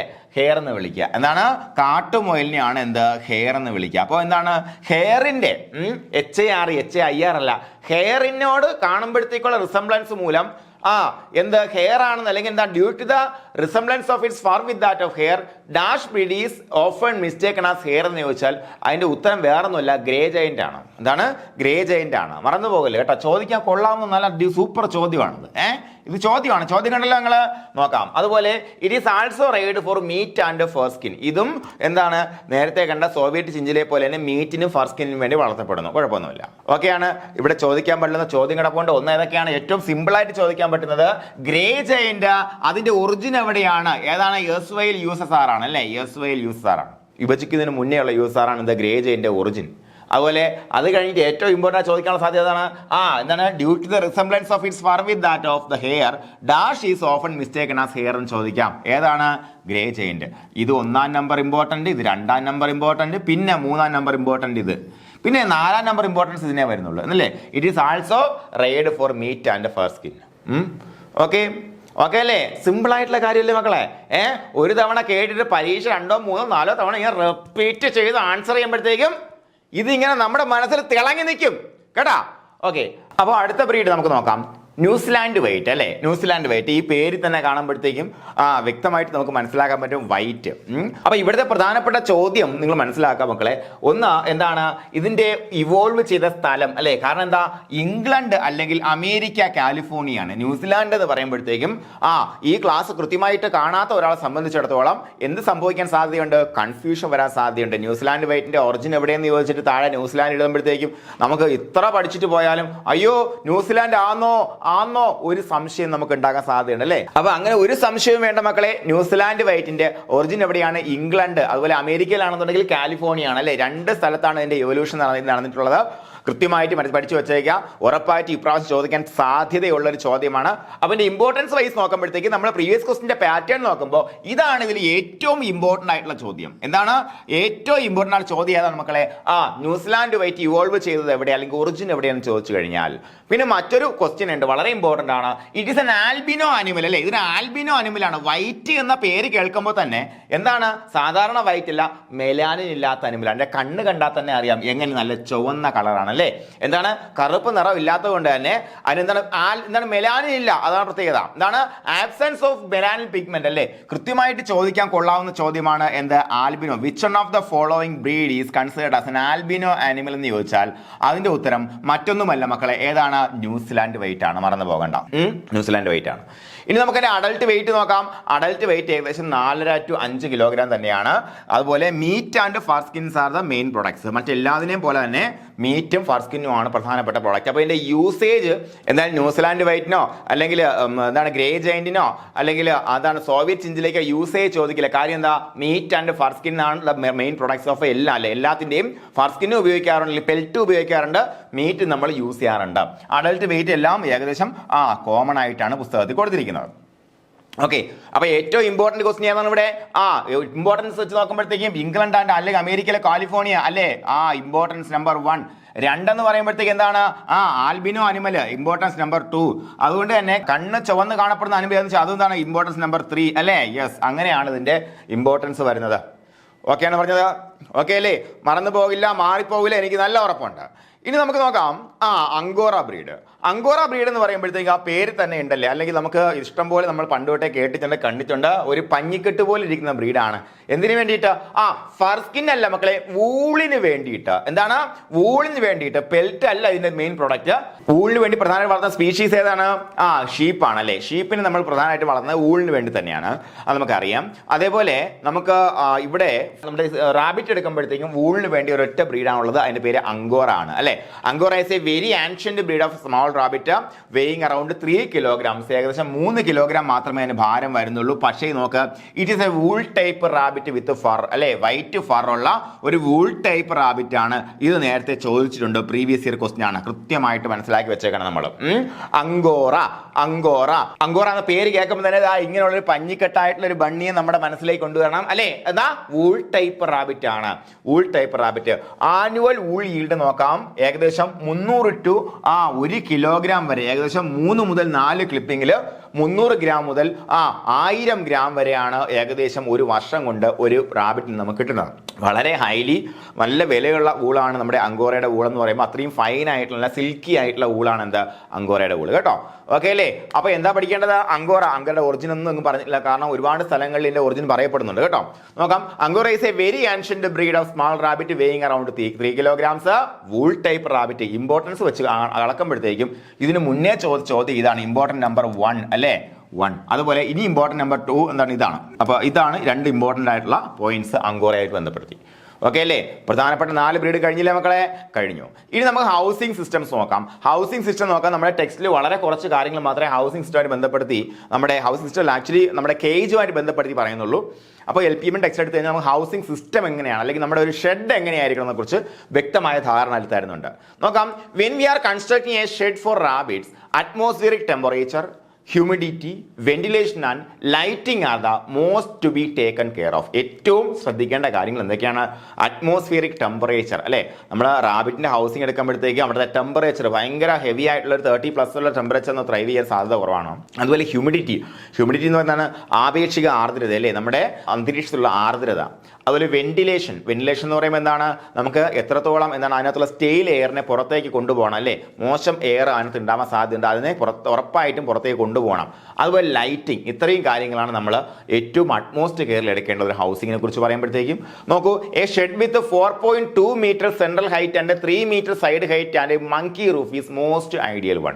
ഏറ്റവും ഐഡിയൽ ആയിട്ടുള്ള റാബിറ്റിന്റെ ഹൗസിനെ സംബന്ധിച്ച് നമുക്ക് മങ്കി ടോപ്പ് അല്ലേ, അല്ലെങ്കിൽ മങ്കി റൂഫ്, ഇതാണ് മങ്കി റൂഫ് എന്ന് പറയുന്നത് കേട്ടോ. അപ്പോൾ ഇങ്ങനെയുള്ള ഒരു ഐഡിയൽ ആയിട്ടുള്ള റാബിറ്റ് ഷെഡിന്റെ സെൻട്രൽ ഹൈറ്റ് 4.2 meter ആണ് കേട്ടോ. 4.2 meter. അതുപോലെ സൈഡ് ഹൈറ്റ് എത്ര? ഏകദേശം 3 meter അല്ലേ? 3 meter ആണ് ഈ സൈഡ് ഹൈറ്റ് വരുന്നത്. ഇങ്ങനെയുള്ള ഒരു ഷെഡാണ് ഐഡിയൽ വൺ എന്ന് പറയപ്പെടുന്നു. ഇതിനകത്ത് നമുക്ക് ഇത്രയും 3 meter എന്ന് പറയുമ്പോൾ നല്ല ഉയരമായല്ലേ? എന്തുകൊണ്ടാണെന്ന് വെച്ചാൽ നമുക്ക് മൾട്ടിപ്പിൾ ടയേഴ്സിൽ നമുക്ക് എന്ത് ചെയ്യാൻ പറ്റും? ഇതിനെ വളർത്താൻ പറ്റും. മുകളിൽ താഴെ ഇങ്ങനെ അടുക്കി നമുക്ക് വളർത്താൻ പറ്റും. ഒരിക്കലും ഒന്നിന് തൊട്ട് മുകളിലായിരിക്കില്ല, കാരണം അതിന് റൂപ്പീസ് നേരെ താഴെ വീഴും. ഇതിങ്ങനെ ഒരു ബാറ്ററി കേജ് സിസ്റ്റത്തിൽ നമുക്ക് എന്ത് ചെയ്യാൻ പറ്റും? റാബിറ്റിനെ വളർത്താൻ പറ്റും കേട്ടോ. അപ്പൊ നമുക്ക് ഐഡിയൽ ഷെഡ് എന്ന് പറയുമ്പോഴത്തേക്കും 4.2 meter സെൻട്രൽ ഹൈറ്റും 3 meter സൈഡ് ഹൈറ്റുമുള്ള ഒരു മങ്കി റൂഫ് ഉള്ള ഒരു ഷെഡാണ് റാബിറ്റിനെ സംബന്ധിച്ച് നമുക്ക് ഏറ്റവും ഐഡിയൽ ആയിട്ടുള്ള ഒരു സംഗതി. അതുപോലെ നോക്കാം, shed should have a good ventilation system to remove stale air. Stale air എന്ന് പറയുമ്പോൾ ചീത്ത എയർ അല്ലേ, മോശം മണമുള്ള നല്ല ഡാമ്പി ആയിട്ടുള്ള എയർ ഉറപ്പായിട്ടും പുറത്തേക്ക് പോകണം. അതുകൊണ്ട് തന്നെ ഈ ഷെഡിന് കൃത്യമായിട്ട് നല്ല വെന്റിലേഷൻ സിസ്റ്റം ഉണ്ടായിരിക്കണം. ആ വെന്റിലേഷൻ സിസ്റ്റം ഉറപ്പാക്കാൻ വേണ്ടിയിട്ടാണ് ഇത് മങ്കി ടോപ്പ് അല്ലെ, മങ്കി ടോപ്പ് അല്ലെങ്കിൽ മങ്കി റൂഫ് നമ്മൾ എന്ത് ചെയ്യുന്നത് അവിടെ സെലക്ട് ചെയ്യുന്നത്. അതുപോലെ സാധാരണ നമുക്ക് നോക്കാം 2 ഡിഗ്രി മുതൽ 30 ഡിഗ്രി വരെ നമുക്ക് റാബിറ്റ് ത്രൈവ് ചെയ്യാൻ. നേരത്തെ 30 ഡിഗ്രി കഴിഞ്ഞാൽ പാടാണ്, ഞാൻ നേരത്തെ പറഞ്ഞു അല്ലേ. 2 ഡിഗ്രി മുതൽ 30 ഡിഗ്രി വരെ ത്രൈവ് ചെയ്യുമെന്നുണ്ടെങ്കിലും ഐഡിയൽ ടെമ്പറേച്ചർ എത്രയാണെന്ന് ചോദിച്ചു കഴിഞ്ഞാൽ 15 to 20 ഡിഗ്രി സെന്റിഗ്രേഡ് ആണ്. ഒരു റാബിറ്റ് ഫാമിങ്ങിന് വേണ്ടിയിട്ടുള്ള അല്ലെങ്കിൽ അവിടെ കൂട് കെട്ടുന്നതിന് വേണ്ടിയിട്ടുള്ള സ്ഥലത്തിലെ ഐഡിയൽ ടെമ്പറേച്ചർ എത്രയായിരിക്കണമെന്ന് ചോദിച്ചാൽ 15 മുതൽ 20 ഡിഗ്രി സെന്റിഗ്രേഡ് നമ്മൾ എഴുതും. അതുപോലെ rabbit ത്രൈവ്സ് well between the temperature എത്രയെന്ന് ചോദിച്ചാൽ 2 മുതൽ 30 ഡിഗ്രി സെന്റിഗ്രേഡ് നമ്മൾ എഴുതും. എന്താണ് മനസ്സിലായ? അവിടുത്തെ ഏറ്റവും ഇമ്പോർട്ടൻ്റ് ആയിട്ടുള്ള കാര്യങ്ങളാണ് പറഞ്ഞുകൊണ്ടിരിക്കുന്നത്. ഇമ്പോർട്ടൻറ്റ് നമ്പർ 1, 2 ഞാൻ മാർക്ക് ചെയ്യും. അതുപോലെ നിങ്ങൾ പഠിച്ചു വെക്കണം. ഇവിടെ ഇതൊന്നും വലിയ ഇമ്പോർട്ടൻസ് ഉള്ളതല്ല. ഇവിടെ നോക്കുക, എങ്ങനെയായിരിക്കും ഷെഡ് എങ്ങനെയായിരിക്കണം എന്നുള്ള കാര്യം നിങ്ങൾ മനസ്സിലാക്കി വെച്ചേക്കുക. ടെക്സ്റ്റിൽ ഇല്ലാത്ത കാര്യങ്ങളാണ്, അപ്പോൾ അതിന്റെ ഇമ്പോർട്ടൻസ് മനസ്സിലാക്കി തന്നെ പഠിക്കണം. അപ്പോൾ നോക്കുക, ഈ 2 കാര്യങ്ങളാണ് ഇമ്പോർട്ടൻസ് ഉള്ള ഏറ്റവും പ്രധാനം അല്ലേ. ഐഡിയൽ ടെമ്പറേച്ചർ എത്ര, ഇമ്പോർട്ടൻറ്റ് നമ്പർ 1. അതുപോലെ rabbit ത്രൈവ്സ് well in between 2 to 30 degree centigrade അല്ലെ, ഇത് ഇമ്പോർട്ടൻറ്റ് നമ്പർ 2. പിന്നെ മാത്രമേ എന്ത് വരുന്നുള്ളൂ നമ്മുടെ ഈ കാര്യം വരുന്നുള്ളൂ. അതിന് മുന്നേ ഐഡിയൽ ഹ്യൂമിഡിറ്റി ഫോർ ഇൻഡോർ റാബിട്രി അല്ലെ. ഇൻഡോർ റാബിട്രിക്ക് 16 ഡിഗ്രി സെന്റിഗ്രേഡ് ടെമ്പറേച്ചർ ആണെന്നുണ്ടെങ്കിൽ നമുക്ക് 75% ഹ്യൂമിഡിറ്റിയാണ് നമ്മുടെ ഐഡിയൽ ഹ്യൂമിഡിറ്റി, ഇമ്പോർട്ടൻറ്റ് നമ്പർ 3. മനസ്സിലായ പറഞ്ഞത്? മനസ്സിലായ? അതുപോലെ ഇമ്പോർട്ടൻറ്റ് നമ്പർ 4 നോക്കാം, കൊച്ച ഫ്ലോർ അല്ലെ. കൊച്ച ഫ്ലോർ ആണ് നമുക്ക് ഇതിന് ഏറ്റവും അനുയോജ്യമായിട്ടുള്ളത്. അപ്പോൾ എന്തുകൊണ്ടാണെന്ന് വെച്ചാൽ it absorbs the urine and water, also reduce the ammonia odour generally prevailing inside the shed. Kutcha ഫ്ലോറിന്റെ അഡ്വാൻറ്റേജ് എന്താണ്? യൂറിനും അതുപോലെ അമോണിയ ഓർഡർ എല്ലാം എന്ത് ചെയ്യാൻ പറ്റും? യൂറിനെ അബ്സോർബ് ചെയ്യും, അതുപോലെ അമോണിയ ഓർഡർ കുറയ്ക്കും. അതിനൊക്കെ സഹായിക്കുന്ന കുച്ച ഫ്ലോർ, ഇമ്പോർട്ടൻറ്റ് നമ്പർ 4. അത് കഴിഞ്ഞിട്ടേ ഈ പറഞ്ഞ സാധനത്തിന് ഇമ്പോർട്ടൻസ് വരുന്നുള്ളൂ. ഈ പറഞ്ഞ സെൻട്രൽ ഹൈറ്റിനും സൈഡ് ഹൈറ്റിനും അതുപോലെ മങ്കി റൂഫിനെല്ലാം ഓക്കെയാണ് പറഞ്ഞത്. ഓക്കെയാണ് പറഞ്ഞത്. Important number 5.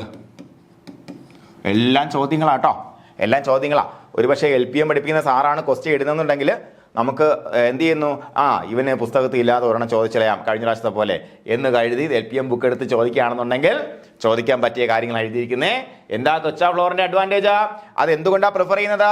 അത് യൂറിനെയും വാട്ടറിനെയും, വേസ്റ്റ് വാട്ടർ അല്ലെങ്കിൽ വീഴുന്നതിനെ അബ്സോർബ് ചെയ്യും അല്ലേ. അപ്പോൾ അതുകൊണ്ട് തന്നെ എന്ത് സംഭവിക്കും? അതിനകത്ത് ഉണ്ടാകാൻ സാധ്യതയുള്ള അമോണിയ ഓർഡറിനെ തടയും കുച്ച ഫ്ലോർ. അതുപോലെ ഐഡിയൽ ഹ്യൂമിഡിറ്റി നോക്കാം, 75% നമ്മളെ ഐഡിയൽ ഹ്യൂമിഡിറ്റി. നേരത്തെ പറഞ്ഞു എന്തൊക്കെയാണ് ശ്രദ്ധിക്കേണ്ടത്? അറ്റ്മോസ്ഫിയറിക് ടെമ്പറേച്ചർ ശ്രദ്ധിക്കണം, ഹ്യൂമിഡിറ്റി ശ്രദ്ധിക്കണം, വെന്റിലേഷൻ ആൻഡ് ലൈറ്റിംഗ് ശ്രദ്ധിക്കണം അല്ലേ. അപ്പോൾ ഹ്യൂമിഡിറ്റിയും എന്താ പഠിച്ചിരിക്കണം നമ്മൾ? ടെമ്പറേച്ചറും പഠിച്ചിരിക്കണം. അപ്പോൾ ഐഡിയൽ ടെമ്പറേച്ചർ എത്ര? 15 to 20 ഡിഗ്രി സെന്റിഗ്രേഡ്. പക്ഷേ റാബിറ്റ് നമുക്ക് ത്രൈവ് ചെയ്യുന്ന എത്ര ടെമ്പറേച്ചർ വേരിയേഷൻ ഉള്ളിലാണെന്ന് ചോദിച്ചാൽ 2 to 30 ഡിഗ്രി സെന്റിഗ്രേഡും റാബിറ്റിന് ഓക്കെയാണ്. പക്ഷേ ഐഡിയൽ ടെമ്പറേച്ചർ എന്ന് പറയുമ്പോൾ 15 മുതൽ 20 ഡിഗ്രി സെന്റിഗ്രേഡ്. മറന്നു പോകരുത്, മാറിപ്പോകരുത്. ഇമ്പോർട്ടൻസ് കൃത്യമായിട്ട് ഞാൻ എന്ത് ചെയ്തിട്ട് മാർക്ക് ചെയ്തിട്ടുണ്ട്, ഇമ്പോർട്ടൻസ് മാർക്ക് ചെയ്തിട്ടുണ്ട്. അതുപോലെ പഠിച്ചു വെച്ചോണം. പിന്നെ എന്താ പഠിക്കേണ്ടത്? ഐഡിയൽ ആയിട്ടുള്ള ഒരു ഷെഡ് എങ്ങനെ ഇരിക്കണം എന്ന് ചോദിച്ചാൽ എത്ര? 4.2 മീറ്റർ സെൻട്രൽ ഹൈറ്റും 3 മീറ്റർ സൈഡ് ഹൈറ്റും അതുപോലെ എന്താണ് മങ്കി റൂഫ് ഉണ്ടെന്നുണ്ടെങ്കിൽ അത്രയും നല്ലത്. എന്തിനാണ്? Four good ventilation. ഓക്കെ അല്ലേ മക്കളെ? പവർ അല്ലേ? കൃത്യമായിട്ട് മനസ്സിലായില്ലേ? കൃത്യമായിട്ട് മനസ്സിലായി. അഡീഷണൽ പോയിന്റ് തിരക്ക് നിങ്ങൾ വേറെ അങ്ങും അലയേണ്ട ആവശ്യമില്ല. അഡീഷണൽ പോയിന്റ്സ് കൃത്യമായിട്ട് നിങ്ങൾക്ക് റിസർച്ച് ചെയ്ത് ഞാൻ തരും. അത് മാത്രം പഠിച്ചാൽ മതി. നമുക്ക് അതിനകത്ത് നിന്ന് വരുന്ന എല്ലാ ക്വസ്റ്റ്യൻസും ഞാൻ ഇത്രയും പറയാം, 100ൽ 100 ചോദ്യങ്ങളാണ് നമ്മൾ ആൻസർ ചെയ്യാൻ പോകുന്നത്. 100ൽ 100 ചോദ്യങ്ങളാണ് ആൻസർ ചെയ്യാൻ പോകുന്നത്. ഓക്കെ, അതിലേക്ക് നമുക്ക് എത്തിപ്പെടണം. അതിന് വേണ്ടി എനിക്ക് ആവശ്യമുള്ള നിങ്ങളുടെ സപ്പോർട്ടാണ്. അതുപോലെ ഹൗസിംഗ് ഓഫ് റാബിറ്റ് നോക്കാം. Rabbits are house in wire mesh cages kept in shed. എങ്ങനെ? വയർ മെഷ് കേജ് ആണ് നമുക്ക് റാബിറ്റിനെ പാർപ്പിക്കുന്നതിന് ഏറ്റവും അനുയോജ്യമായിട്ടുള്ളത്. വയർ മെഷ് എന്ന് പറയുമ്പോൾ ഈ സാധനം തന്നെയാണ്. ഇതാണ് നമുക്ക് നമ്മുടെ കമ്പി വെച്ചിട്ടുണ്ടാക്കിയിട്ടുള്ള ഷെഡ് അല്ലെ, സോറി മെഷ് വെച്ചിട്ടുള്ള കമ്പികൾ കണക്ട് ചെയ്തിട്ടുണ്ടായിട്ടുള്ള വല പോലെയുള്ള ഷെഡ്, ഇതാണ് കേജ് ആണ് നമുക്ക് അനുയോജ്യം. ഇനി അതിന്റെ മെഷ് സൈസ് കൃത്യമായിട്ട് പഠിച്ചു വെച്ചേക്കണം, ചോദിക്കാൻ സാധ്യതയുണ്ട്. Cages of does and buck should B 60 centimetre in length, 60 centimetre in breadth and 45 centimetre height. മനസ്സിലായോ? അപ്പൊ ലെങ്ത് 60, 60, 45. എങ്ങനെ? ഇത് 60 ആയിരിക്കണം, ഇത് ലെങ്ത് 60, ഇതെത്ര? ബ്രെഡ്ത്ത് അതും 60 അല്ലേ, സ്ക്വയർ ആയിട്ട്. ഹൈറ്റ് എത്ര? 45 സെന്റിമീറ്റർ, 45 സെന്റിമീറ്റർ. ഇതാണ് നമ്മൾ വേണ്ടത്. ഇനി വയർ മെഷിന്റെ സൈസ് കൃത്യമായിട്ട് പഠിച്ചു വെച്ചേക്കണം. 1 to 1 centimetre at the bottom. LPM text എടുക്കുമ്പോഴത്തേക്കും ഇതിൽ ചെറിയ വേരിയേഷൻ ഉണ്ട്. 1.25 എന്നൊക്കെയാണ് പറയുന്നത്. പക്ഷേ നിങ്ങൾ ടെക്സ്റ്റിൽ ഇത് കൃത്യമായി തന്നിരിക്കുന്നതുകൊണ്ട് കൺഫ്യൂഷൻ വേണ്ട. നമ്മുടെ അടിസ്ഥാനം VHS ടെക്സ്റ്റ് ആണ്. VHS ടെക്സ്റ്റിൽ പറയുന്ന പോയിന്റ്സ് നമ്മൾ അതുപോലെ പഠിക്കാൻ പോകുന്നു. അതിൽ പറയാത്ത പോയിന്റ്സ് മാത്രം നമ്മൾ എന്ത് ചെയ്യുന്നു, വേറെ ടെക്സ്റ്റ് എടുക്കാൻ പോകുന്നു. പക്ഷേ നമ്മുടെ VHS ടെക്സ്റ്റ് ആണ് ഇവിടെ എന്ത് അടിസ്ഥാനമായിട്ടുള്ളത്. അതുകൊണ്ട് നമ്മൾ അതിനകത്ത് ഒരു സംശയവും വിചാരിക്കേണ്ട നിങ്ങൾ. അയ്യോ ആ ടെക്സ്റ്റിൽ ഇങ്ങനെ പറഞ്ഞിട്ടില്ലേ സാറേ നമ്മൾ വരണ്ട. പക്ഷേ എന്താണ്, എന്ത് ചോദിച്ചാലും അവിടെ ഒരു പക്ഷേ അങ്ങനെ 1.25 എന്ന് ഉത്തരം വന്നാലും നമുക്ക് ചലഞ്ച് ചെയ്യാനും പറ്റും, അതിന് തിരുത്താനും പറ്റും. കഴിഞ്ഞ പരീക്ഷയ്ക്കാനും ഉദാഹരണമാണ്. നമ്മൾ ഈ സിമ്പിൾ ആയിട്ട് ചലഞ്ച് എല്ലാം തിരുത്തി എടുത്തിട്ടുണ്ട് കേട്ടോ. നോക്കാം. The size of wire mesh should be എത്ര? 1 centimetre into 1 centimetre four the bottom and 2.5 into 2 centimetre 5 centimetre the sides അല്ലേ. ഇത്രയേ ഉള്ളൂ. എന്താ ഈ സംഭവം ഉദ്ദേശിക്കുന്നത്? ഇതിന്റെ ബോട്ടം തറയിലല്ലേ, തറയിൽ ഇതിന്റെ വയർ മെഷീൻ സൈസ് എത്ര ആയിരിക്കണം? 1 സെന്റിമീറ്ററിന്റെ 1 സെന്റിമീറ്റർ ആയിരിക്കും. എന്താ ഇതിന്റെ സൈസ് എന്ന് പറഞ്ഞാൽ ഇത്രയേ ഉള്ളൂ. ഈ കണ്ണറകളില്ലേടാ, ഈ കണ്ണറകൾ ദേ ഇങ്ങനെയാണ് വരുന്നത് അല്ലേ, ഇങ്ങനെ കണ്ണറകൾ വരും അല്ലേ. അപ്പോ നമ്മുടെ ബോട്ടത്തിലുള്ളതാണെന്നുണ്ടെങ്കിൽ ഇത് 1 സെന്റിമീറ്റർ ആയിരിക്കണം, ഇതും 1 സെന്റിമീറ്റർ ആയിരിക്കണം. അതാണ് ഉദ്ദേശിക്കുന്നത്. കാര്യം എന്താ, അല്ലെങ്കിൽ ഇതിന്റെ കാലൊക്കെ താഴെ പോകും. മനസ്സിലായ? അതുപോലെ സൈഡിലാണെങ്കിലോ കുറച്ചും കൂടെ വലിയ കണ്ണറ നമുക്ക് വെക്കാം അല്ലേ, കുറച്ചും കൂടെ വലിയ കണ്ണറ വയ്ക്കാം. ഇതിന് 2.5 സെന്റിമീറ്റർ മതി. കാരണം എന്താ, അപ്പൊ നമുക്ക് കുറച്ചുകൂടെ വയർ ലാഭിക്കാൻ പറ്റും അല്ലേ. ഇത് 2.5 സെന്റിമീറ്റർ, അപ്പോൾ വയർ കുറച്ച് മതി. അതാണ് സൈഡിന്റെ പ്രത്യേകത. മനസ്സിലായല്ലോ? ഒരു സംശയം എല്ലാ കാര്യത്തിലും. അപ്പോൾ ഡോസിന്റെയും ബക്കിന്റെയും കേജിന്റെ സൈസിനെ കുറിച്ചാണ് പറഞ്ഞിരിക്കുന്നത്. 60 സെന്റിമീറ്റർ നീളം, 60 സെന്റിമീറ്റർ വീതി ആൻഡ് 45 സെന്റിമീറ്റർ 45 സെന്റിമീറ്റർ ഉയരം. ഫീറ്റിന്റെ കണക്കിൽ പറഞ്ഞാൽ, അടിക്കണക്കിൽ പറഞ്ഞാൽ എത്ര? നീളം എത്ര? മുകളിൽ കൊടുത്തു 2 ഫീറ്റ് 2 അടി അല്ലേ. 2 അടി എന്ന് പറയുമ്പോഴത്തേക്കും 60 സെന്റിമീറ്റർ അല്ലേ. 30 സെന്റിമീറ്റർ എന്ന് പറയുമ്പോൾ 1 അടിയാണ്. മനസ്സിലായി? 2 ഫീറ്റ് എന്ന് പറഞ്ഞാൽ എന്താണ്? 60 സെന്റിമീറ്റർ ആണ്. അതായത് കണ്ടോ, ഇത് 2 ഫീറ്റ് എന്ന് പറഞ്ഞാൽ 60 സെന്റിമീറ്റർ ആണ് അല്ലേ. യെസ്. അതുപോലെ ഇനി നോക്കാം. 45 സെന്റിമീറ്റർ 1.5 ഫീറ്റ് ആണല്ലേ, 1.5 അടി ഉയരം. ഇതാണ് അതിന്റെ അടി കണക്ക് പറഞ്ഞാൽ അല്ലേ. അടി കണക്ക് പറഞ്ഞാൽ 2, 2, 1.5. ഈ കണക്കിനാണ് നമ്മൾ റാബിറ്റിന്റെ ഹൗസിംഗ് നിർണ്ണയിക്കേണ്ടത് കേട്ടോ മക്കളെ. സംശയമൊന്നുമില്ല കാര്യത്തില്? സംശയമില്ല. അപ്പോൾ നമുക്ക് അടുത്ത പോയിന്റ് നോക്കാം. From the ground to bottom cage should be 75 centimetre to 90 centimetre height അല്ലേ. ഹൈറ്റ് എത്ര ആയിരിക്കണം മക്കളെ? ഹൈറ്റ് എത്ര ആയിരിക്കണം? നമുക്ക് 75 അല്ലേ. 75 ടു 90 75 ടു 90 സെന്റിമീറ്റർ ഉയരത്തിലായിരിക്കണം നമുക്ക് എന്ത് വരേണ്ടത്? ഈ ഹൈറ്റ് വരേണ്ടത്. ഈ ഹൈറ്റ് ആണ് ഉദ്ദേശിക്കുന്നത് കേട്ടോ. അതുപോലെ എന്താണ്, നമുക്ക് legs of the cage should be in such a manner that rats and snake could not cause nuisance. അതായത് നമുക്ക് അതിന്റെ കാലോ അല്ലെങ്കിൽ ഈ പറയുന്ന സ്റ്റാൻഡോ കൃത്യമായിട്ട് നമ്മുടെ പാമ്പുകളോ അതുപോലെ എലിയോ കയറി വരാൻ നോക്കണം. പാമ്പ് കയറി വന്നാൽ ഇതിനെ കടിച്ചു കൊല്ലാൻ സാധ്യതയുണ്ട്. എലി കയറി വന്നാൽ ഇതിന്റെ തീറ്റയെല്ലാം തിന്നുകൊണ്ട് പോകാൻ സാധ്യതയുണ്ട്. അതുകൊണ്ട് തന്നെ PVC പൈപ്പ് നമുക്ക് ഉപയോഗിക്കാം അല്ലേ. PVC പൈപ്പ് ആകുമ്പോഴേ പാമ്പിനെ കയറുമ്പോൾ ഗ്രിപ്പ് കിട്ടൂല, എലിക്കും ഗ്രിപ്പ് കിട്ടത്തില്ല, കൈ കൊണ്ട് പിടിച്ച് കയറാൻ പറ്റത്തില്ല. അതുകൊണ്ടാണ് PVC പൈപ്പ് നമ്മൾ ഉപയോഗിക്കുന്നത്. Okay. Cages can be kept in a single or 2 tyre system അല്ലേ. സിംഗിൾ ടയർ എന്ന് പറഞ്ഞാൽ എന്താണ്? നിങ്ങൾ ടയർ എന്ന് പറയുമ്പോഴത്തേക്ക് മുകളിൽ അടിക്കുകയല്ലേ. 2 ടയർ AC എന്ന് പറയുമ്പോൾ ഇത്രയേ ഉള്ളൂ. പണ്ട് ഞാൻ വിചാരിച്ചിട്ടുണ്ടെന്ന് അറിയാമോ, 2 ടയർ AC 3 ടയർ AC. എന്തുകൊണ്ടാണ് 2 ടയർ AC 3 ടയർ AC കേട്ടില്ലേ കൂടുതൽ പൈസ ഉണ്ട്? എന്താ ഞാൻ വയ്ക്കുന്നത് അറിയാമോ? കൂടുതൽ ടയർ ഈ ഇതിന്റെ അടിയിൽ കാണും. അപ്പോഴത്തേക്ക് കൂടുതൽ ടയർ വരുമ്പോൾ കുലുക്കം കുറയായിരിക്കും. അങ്ങനെ ഞാൻ കുറേ കാലം ഇങ്ങനെ വിചാരിച്ചിരുന്നു. അപ്പോൾ 3 ടയർ AC ആയിരിക്കും ഏറ്റവും കൂടിയത്. അപ്പോൾ 3 ടയർ ഉണ്ടല്ലോ. പിന്നെയാണ് എനിക്കിത് മനസ്സിലായത്. മുകളിൽ കിടത്തുമ്പോഴത്തേക്കും ഈ ലൈഫ് സ്റ്റോക്ക് പഠിക്കാൻ വന്നപ്പോഴത്തേക്കും മനസ്സിലായി കേട്ടോ. സിംഗിൾ ടയർ 2 ടയർ 3 ടയർ എന്താണെന്നുള്ള കാര്യം. അപ്പോൾ 2 ടയർ എന്ന് പറഞ്ഞാൽ എന്താണ്? ഒന്നിന് മുകളിൽ ഒന്നായിട്ടല്ലേ. ഇതിന് തൊട്ട് മുകളിൽ വെക്കത്തില്ല. അതേ ഇങ്ങോട്ട് നീക്കി കുറച്ചുകൂടെ ഹൈറ്റിൽ നമുക്ക് ഒരു കേജും കൂടെ കെട്ടാം. അങ്ങനെയാണ് 2 ടയർ വരുന്നത്. ഓക്കെ. അപ്പോൾ cages can be kept in single tier or 2 tier. അതുപോലെ cages should be placed in a shed that is constructed in cooler surroundings അല്ലേ. നേരത്തെ പറഞ്ഞു കൂളർ ആയിട്ടുള്ള സറൗണ്ടിങ്സിലായിരിക്കണം നമ്മുടെ എന്ത് വരേണ്ടത്? റാബിറ്റിന്റെ ഹൗസ് വരേണ്ടതെന്ന് പറഞ്ഞിട്ടുണ്ടായിരുന്നു. അപ്പോൾ നല്ല തണലൊക്കെ ഉള്ള സ്ഥലത്ത് കെട്ടിയാൽ അത്രയും നല്ലത്. ഹൗസിംഗ് എടുക്കുമ്പോഴത്തേക്കും ഒന്നുകൂടെ ശ്രദ്ധിക്കുക. ഇവിടെ ഏറ്റവും ഇമ്പോർട്ടൻ്റ് ആയിട്ടുള്ള കാര്യങ്ങൾ ഞാൻ 1, 2, 3 മാർക്ക് ചെയ്യും. കൃത്യമായിട്ട് ആ ഓർഡറിൽ പഠിച്ചു വരിക അല്ലേ. Rabbits are housing wire mesh cages and kept in shed നമുക്കറിയാം. അപ്പോൾ നോക്കാം എന്തൊക്കെയാണ്. Cages of does and buck should be. ഇത് പഠിച്ചു വെക്കുക. 60 centimetre length, height and breadth അല്ലേ. ലെങ്തും ബ്രെഡ്ത്തും ഹൈറ്റ് പഠിച്ചു വെക്കുക. വയർ മെഷീന്റെ സൈസ് താഴെയുള്ള സൈസ് 1 × 1 സെന്റിമീറ്ററും സൈഡിലുള്ള വയർ മെഷീൻ സൈസ് 2.5 × 2.5 സെന്റിമീറ്ററും. ഇത് രണ്ടും കൂടെ കണക്ട് ചെയ്ത് പഠിച്ചു വെക്കുക. അതുപോലെ ഹൈറ്റ് 75 to 90 സെന്റിമീറ്റർ ഹൈറ്റ് ആയിരിക്കണം. അതുപോലെ എങ്ങനെയായിരിക്കണം? റാറ്റും സ്നേക്കും കയറാത്ത തരത്തിലായിരിക്കണം. അതിനുവേണ്ടി നമുക്ക് എന്ത് ഉപയോഗിക്കാം? PVC പൈപ്പ് ഉപയോഗിക്കാം അല്ലേ. അതുപോലെ തണുത്ത സ്ഥലത്ത് വെക്കണം. സിംഗിൾ ടയർ 2 ടയർ ഒക്കെ കുഴപ്പമില്ല, നിങ്ങൾക്ക് 3 ടയർ വെച്ചാലും കുഴപ്പമില്ല. അപ്പോൾ ഇനി ഇമ്പോർട്ടൻസ് നോക്കാം. അതിൻ്റെ ഇമ്പോർട്ടൻസ് നോക്കുമ്പോഴത്തേക്ക് ഇതാണ് ഏറ്റവും ഇമ്പോർട്ടൻറ്റ്. ഈ 60 സെൻറ്റിമീറ്റർ ലെങ്ത് ഈ സാധനം ഇമ്പോർട്ടൻറ്റ് നമ്പർ 1. അത് കഴിഞ്ഞിട്ട് ഇത് ഇമ്പോർട്ടൻറ്റ് നമ്പർ 2 എന്താണ്, വയർ മെഷിൻ്റെ സൈസ് ഇമ്പോർട്ടൻറ്റ് നമ്പർ 2. പിന്നെ വരുന്നത് ഇത് PVC പൈപ്പ് വയ്ക്കുന്നത് എന്തിനാണെന്ന് വെച്ചിട്ട് അസേഷൻ റീസണിങ് വേണമെങ്കിൽ ചോദിക്കാം. ഇമ്പോർട്ടൻറ്റ് നമ്പർ 3 റാറ്റ് സ്നേഹം കയറാതിരിക്കാനാണ്. പിന്നെ എന്താണ് ഈ height 75 to 90 centimetre height important number 4. ഇത്രയേ ഉള്ളൂ. ഇങ്ങനെയാണ് അതിൻ്റെ ഇമ്പോർട്ടൻസ് വരുന്നത്. മനസ്സിലായോ പറഞ്ഞത്? മനസ്സിലായോ? ക്ലിയർ അല്ലേ മക്കളെ? ക്ലിയർ അല്ലേ? നിങ്ങൾ ഇത് എത്രയേ ഉള്ളൂ. ഇവിടെ നിന്ന് പഠിച്ചു കഴിഞ്ഞിട്ട് ഞാൻ അവസാനം ചോദ്യം ചോദിക്കുമ്പോൾ സിമ്പിളായിട്ട് എല്ലാവരും ആൻസർ പറയും എന്നും പറഞ്ഞിട്ട് പഠിച്ചെന്ന് വിചാരിക്കുന്നത് പരീക്ഷ എഴുതി മനസ്സിലുറപ്പിക്കണം. ഈ നെസ്റ്റ് ബോക്സ് നോക്കാം. നെസ്റ്റ് ബോക്സ് എന്ന് പറയുമ്പോൾ കൂടല്ലേ, കിളിക്കൂട് അല്ലെ. നെസ്റ്റ് എന്ന് പറയുമ്പോൾ കിളിക്കൂടാണ്. എന്തിനാ കിളി കൂട് വെക്കുന്നത്? മുട്ട ഇടാനല്ലേ. അപ്പോൾ ഇവിടെ നമ്മൾക്ക് റാബിറ്റ് മുട്ടയാണ് ഇടുന്നത്, അല്ല കുഞ്ഞിനെ പ്രസവിക്കുകയാണ്. അപ്പോൾ അതിനു വേണ്ടി നടക്കുള്ള ബോക്സ് ആണെന്ത്? നെക്സ്റ്റ് ബോക്സ് അല്ലേ. നെക്സ്റ്റ് ബോക്സ് അല്ലേ. Next box, next box, next അല്ല നെക്സ്റ്റ് ബോക്സ് അല്ലേ. Next box. Next box are required four pregnancy dogs. നമുക്കറിയാം എന്താണ് പ്രഗ്നന്റ് ഡോഗ്സിന് കൊടുക്കുന്ന സ്പെഷ്യൽ ഹൗസിംഗിന് പറയുന്ന പേരാണ് എന്താ? Nest box. നമുക്കറിയാം അല്ലേ. അതിന്റെ സൈസ് കൃത്യമായിട്ട് നോക്കി വെച്ചേക്കുക. The vary in size and design. പക്ഷെ ജനറൽ സൈസ് വേരി എന്ന് പറഞ്ഞുകൊണ്ട് തന്നെ ഇമ്പോർട്ടൻസ് കുറവാണ്. നോക്കാം, 50 centimetre long, 30 centimetre breadth and 15 centimetre height അല്ലെ. 50 സെന്റിമീറ്റർ ആണ് ഇത്. ഇത് വലിയ പ്രാധാന്യം ഇല്ല. 30 സെന്റിമീറ്റർ ബ്രെഡ്ത്ത്, ഇത് 30 സെന്റിമീറ്റർ ഹൈറ്റ് വന്നിട്ട് 15 സെന്റിമീറ്റർ. ഇതാണ് അതിന്റെ കണക്ക്. അതുപോലെ next box R made out of would with sieve wire mesh at the bottom. അപ്പൊ ഇത് വെച്ച് വുഡ് വെച്ചാൽ ചെയ്യുന്ന അടിയിൽ എന്തായിരിക്കും? സീവ്, അരിപ്പ് പോലെയുള്ള വയർ മെഷ് ആയിരിക്കും. കാര്യമായിരുന്നില്ല, ഇതിന്റെ യൂറിനും ബാക്കി സാധനങ്ങൾ താഴെ പോകണം, അവിടെ നിന്ന് കെട്ടി നിൽക്കാൻ പാടില്ല. അടിയിൽ എന്തല്ല? വുഡ് അല്ല. in case wood ആണെങ്കിൽ അതിനകത്ത് ഹോൾ ഇട്ട് കൊടുക്കണം. നോക്കാം, during last week of pregnancy, next box lined with wood shaving, hairy or coir fiber should be placed inside the cage. നമുക്കറിയാം പ്രഗ്നൻസിയുടെ ലാസ്റ്റ് വീക്കിലാണ് ഇത് കൊടുക്കേണ്ടത്. അത് കൊടുക്കുമ്പോഴത്തേക്ക് നമ്മൾ ഈ പറഞ്ഞ പോലെ കയർ ഫൈബറോ ഒക്കെ അതിനകത്ത് വെച്ചില്ല എന്നുണ്ടെങ്കിൽ അത് എന്ത് ചെയ്യും? അതിൻ്റെ തന്നെ രോമം പറിച്ച് അതിൻ്റെ കുഞ്ഞിരിക്കാൻ പറ്റുന്ന ഒരു കൊച്ച് നെസ്റ്റ് പോലെ അത് ഉണ്ടാക്കി വെക്കും. ഓക്കെ അല്ലേ പറഞ്ഞത്? ഇവിടെ എന്താ പഠിച്ചിരിക്കേണ്ടത്? കൃത്യമായിട്ടും പ്രഗ്നന്റ് ഡോസിന് കൊടുക്കുന്ന സ്പെഷ്യൽ ഹൗസിംഗ് എന്താണ് ചോദിക്കാം. ഇതാണ് ഏറ്റവും ഇമ്പോർട്ടൻ്റ് ഇവിടെ ചോദിക്കാൻ പറ്റുന്ന ഒരേ ഒരു ചോദ്യം കേട്ടോ. ഇനി ഇത് ചോദിക്കാൻ സാധ്യത കുറവാണ്. കാര്യം എന്താ? ദേ വേരി ഇൻ സൈസ് എന്ന് പറഞ്ഞിട്ടുണ്ട്. LPN ടെക്സ്റ്റിലൊക്കെ വളരെ ഡിഫറൻ്റ് ആയിട്ടുള്ള വാല്യൂസാണ് പറഞ്ഞിരിക്കുന്നത്. ഓക്കെ, അതുപോലെ next boxes are made out of wood. വുഡിലാണ് ഉണ്ടാക്കിയിരിക്കുന്നത് with sieve wire mesh at the bottom അല്ലേ. ബോട്ടത്തിൽ സീവ് വെച്ചിട്ടുള്ള അല്ലെ അരിപ്പ് വെച്ചിട്ടുള്ള വയർ മെഷ് വെച്ചിട്ട് നമ്മൾ ഇത് ചെയ്യണമെന്ന് പറഞ്ഞിട്ടുണ്ട്.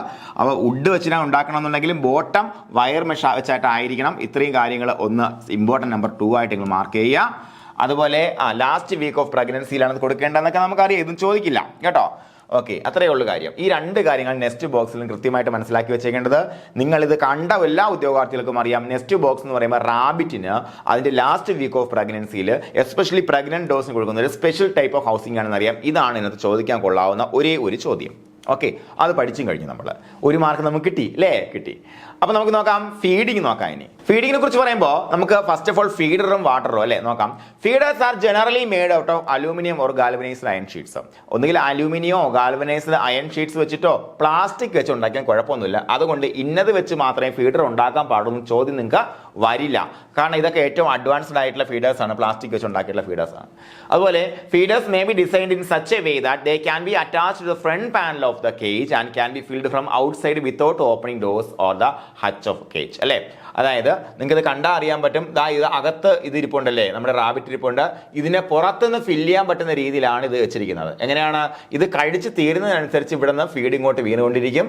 വാട്ടറും എന്താണ് പുറത്തുനിന്ന് ഫില്ല് ചെയ്യാൻ പറ്റുന്ന രീതിയിലായിരിക്കണം, അല്ലെങ്കിൽ ഇത് കേജ് തുറക്കാതെ തീറ്റ കൊടുക്കാൻ പറ്റുന്ന രീതിയിലായിരിക്കണം ഫീഡറും വാട്ടറും നമ്മൾ ഫിക്സ് ചെയ്യേണ്ടതെന്ന് പറഞ്ഞിരിക്കുന്നു. അതുപോലെ വാട്ടർ നോക്കാം. Automatically commercially available waters are used widely അല്ലേ. ഇഷ്ടംപോലെ ഇതുപോലെ കൊമേഴ്ഷ്യലി അവൈലബിൾ ആയിട്ടുള്ള വാട്ടേഴ്സ് ഉപയോഗിക്കാറുണ്ട്. അതുപോലെ glazed earthenware pots can also be used water അല്ലേ. എന്തുകൊണ്ടെന്ന് വെച്ചാൽ വളരെ എർത്തൻ വെയർ എന്ന് പറയുമ്പോഴത്തേക്ക് നമ്മുടെ മൺപാത്രങ്ങളല്ലേ, മൺപാത്രങ്ങൾ വെച്ച് നമുക്ക് വാട്ടർ കൊടുക്കാവുന്നതാണ്. ഓക്കെ, അവിടെ പ്രത്യേകിച്ച് നിങ്ങൾക്ക് കാണാതെ പഠിക്കാനോ ചോദ്യങ്ങൾ ചോദിക്കാനോ സാധ്യത താരതമ്യേന കുറവാണെന്നുള്ളത് കൊണ്ട് തന്നെ ഇമ്പോർട്ടൻറ്റ് ഞാൻ മാർക്ക് ചെയ്യുന്നില്ല. അതുപോലെ ഇതിൻ്റെ ഹൈറ്റും വെയിറ്റും ഒന്നും ചോദിച്ചിട്ടുമില്ല. ഓക്കെ, അപ്പോൾ ഇനി നമുക്ക് ഫീഡിങ് നോക്കാം. Rabbits primarily are monogastric herbivores animals അല്ലേ. റാബിറ്റ്സ് എന്ന് പറഞ്ഞാൽ മോണോഗാസ്ട്രിക് ആണ്, ഹെർബിവോർസ് ആണ്. അപ്പോൾ ഒരു കുഴപ്പമുണ്ടല്ലോ. ഹെർബിവോർ എന്ന് പറഞ്ഞാൽ എന്താണ്? പൂർണ്ണമായിട്ടും എന്താണ് നമ്മുടെ പച്ചിലകളും അല്ലെങ്കിൽ എന്താണ് പൂർണ്ണമായിട്ടും സസ്യബുക്കാണ്. സസ്യബുക്ക് മോണോഗാസ്ട്രിക് ആകുമ്പോൾ ചെറിയൊരു പ്രശ്നമുണ്ടല്ലേ. എന്താ പ്രശ്നം എന്ന് പറയുമ്പോഴത്തേക്കും സാധാരണ സസ്യബുക്കുകൾക്ക് ഏറ്റവും കൂടുതൽ ഊർജ്ജം കൊടുക്കുന്നത് ഏതാണ്?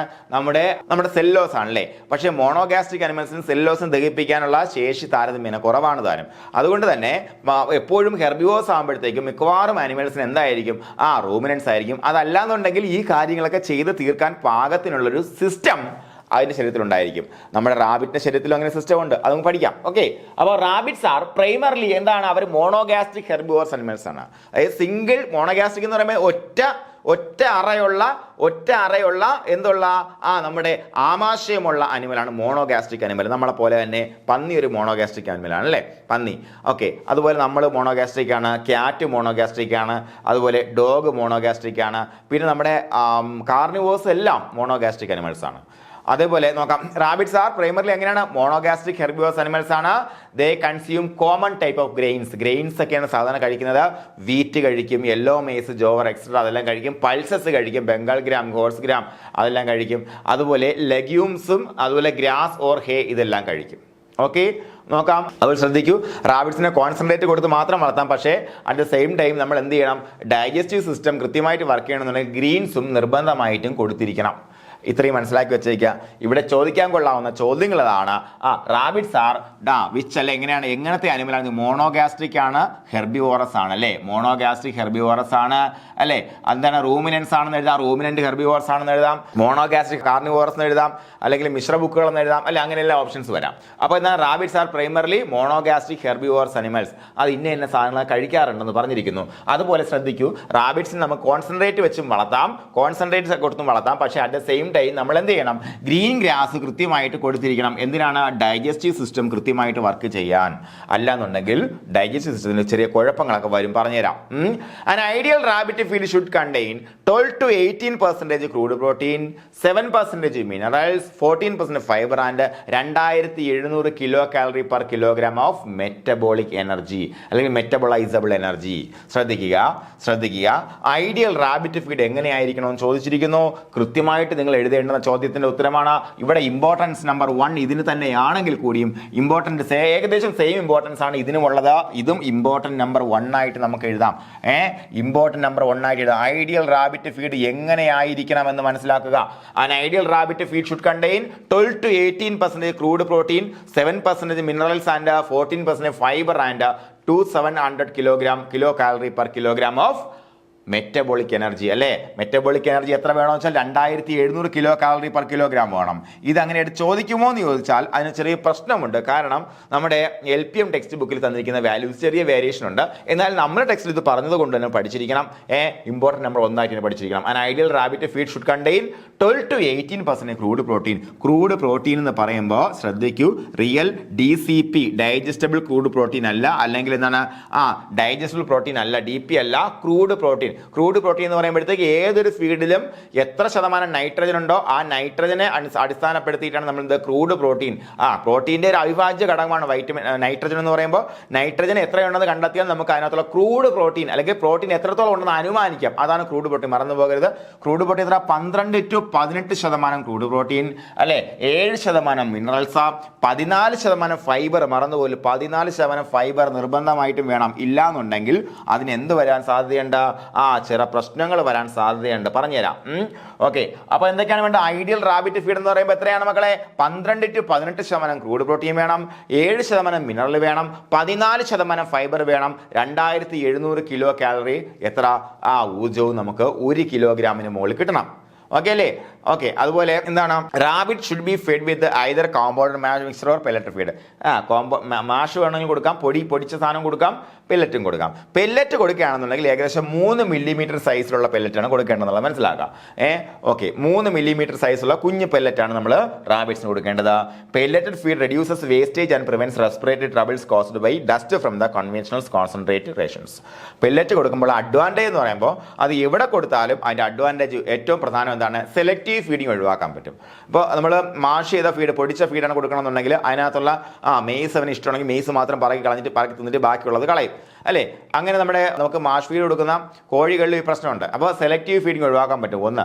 എന്താണ് റെസ്പിറേറ്ററി പ്രോബ്ലം അല്ലേ, ഡസ്റ്റ് ഉണ്ടാവില്ല, അത് ഏറ്റവും പ്രധാനമാണ്.